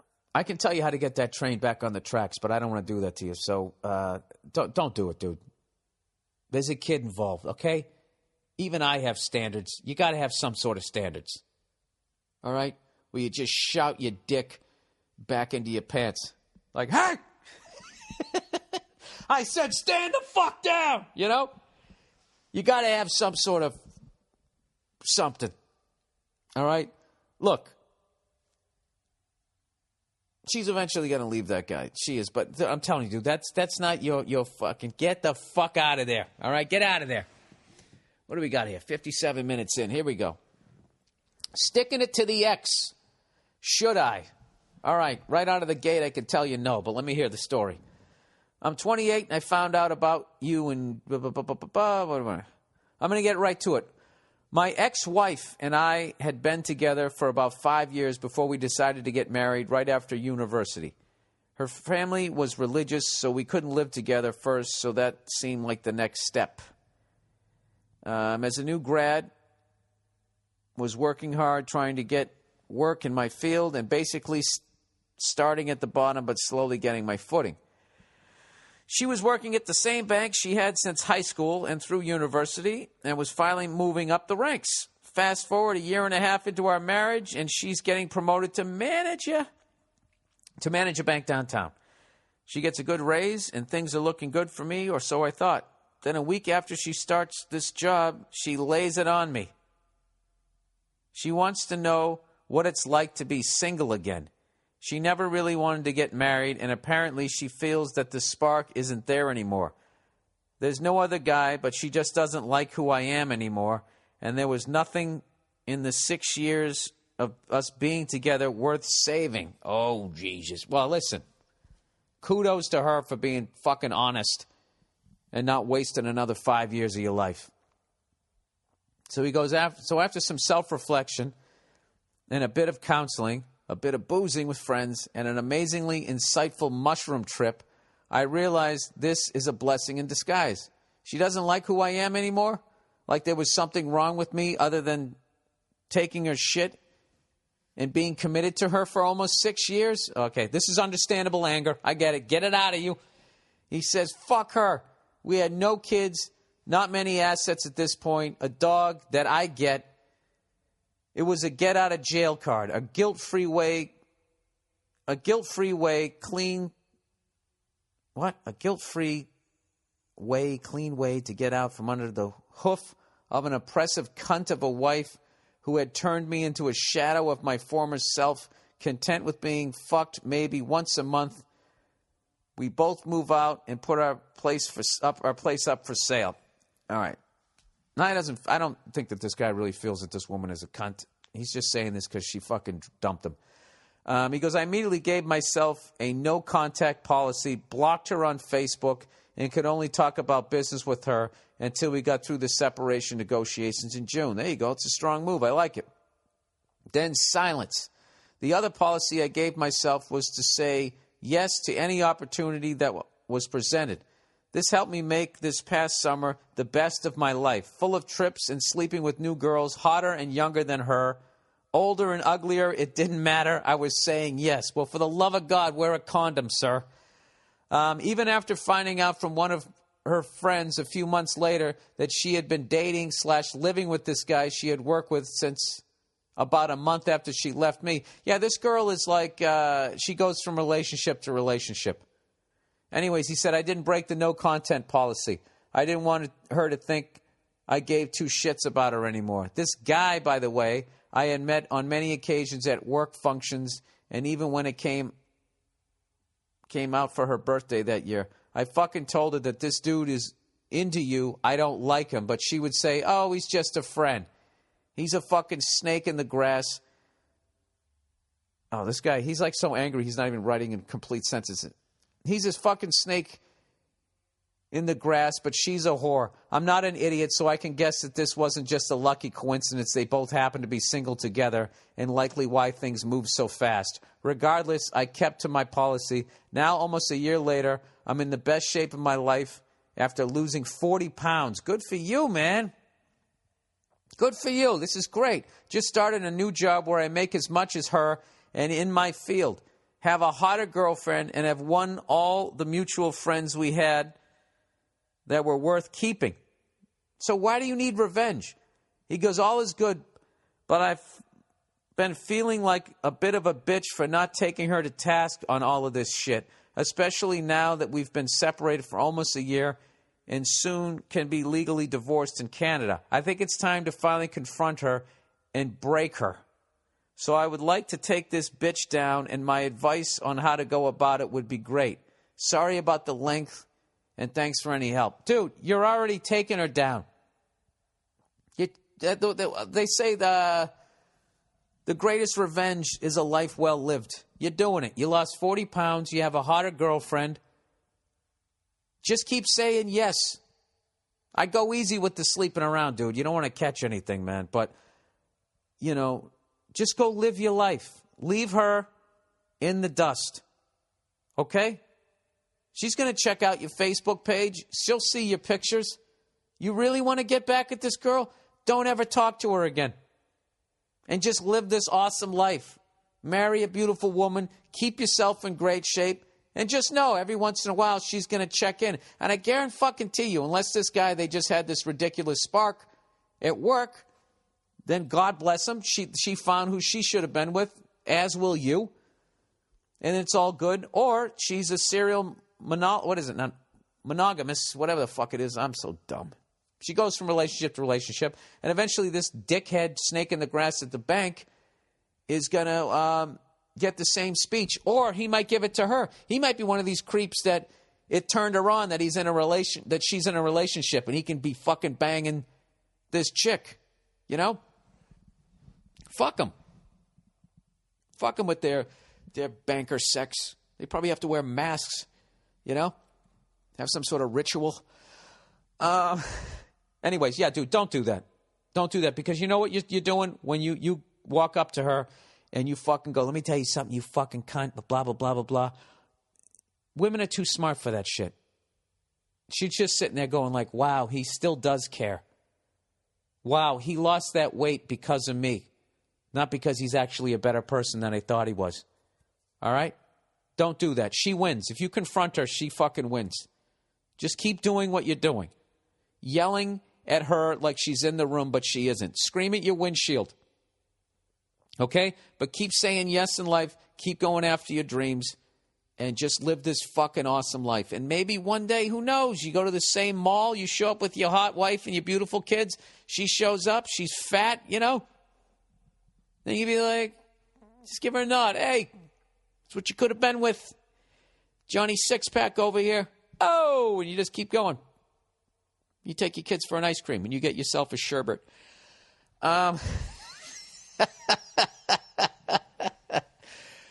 All right, this has been a fun one. You guys, great questions this week. Great questions. Okay, here we go. Last one. Racism in a relationship. Oh, Jesus.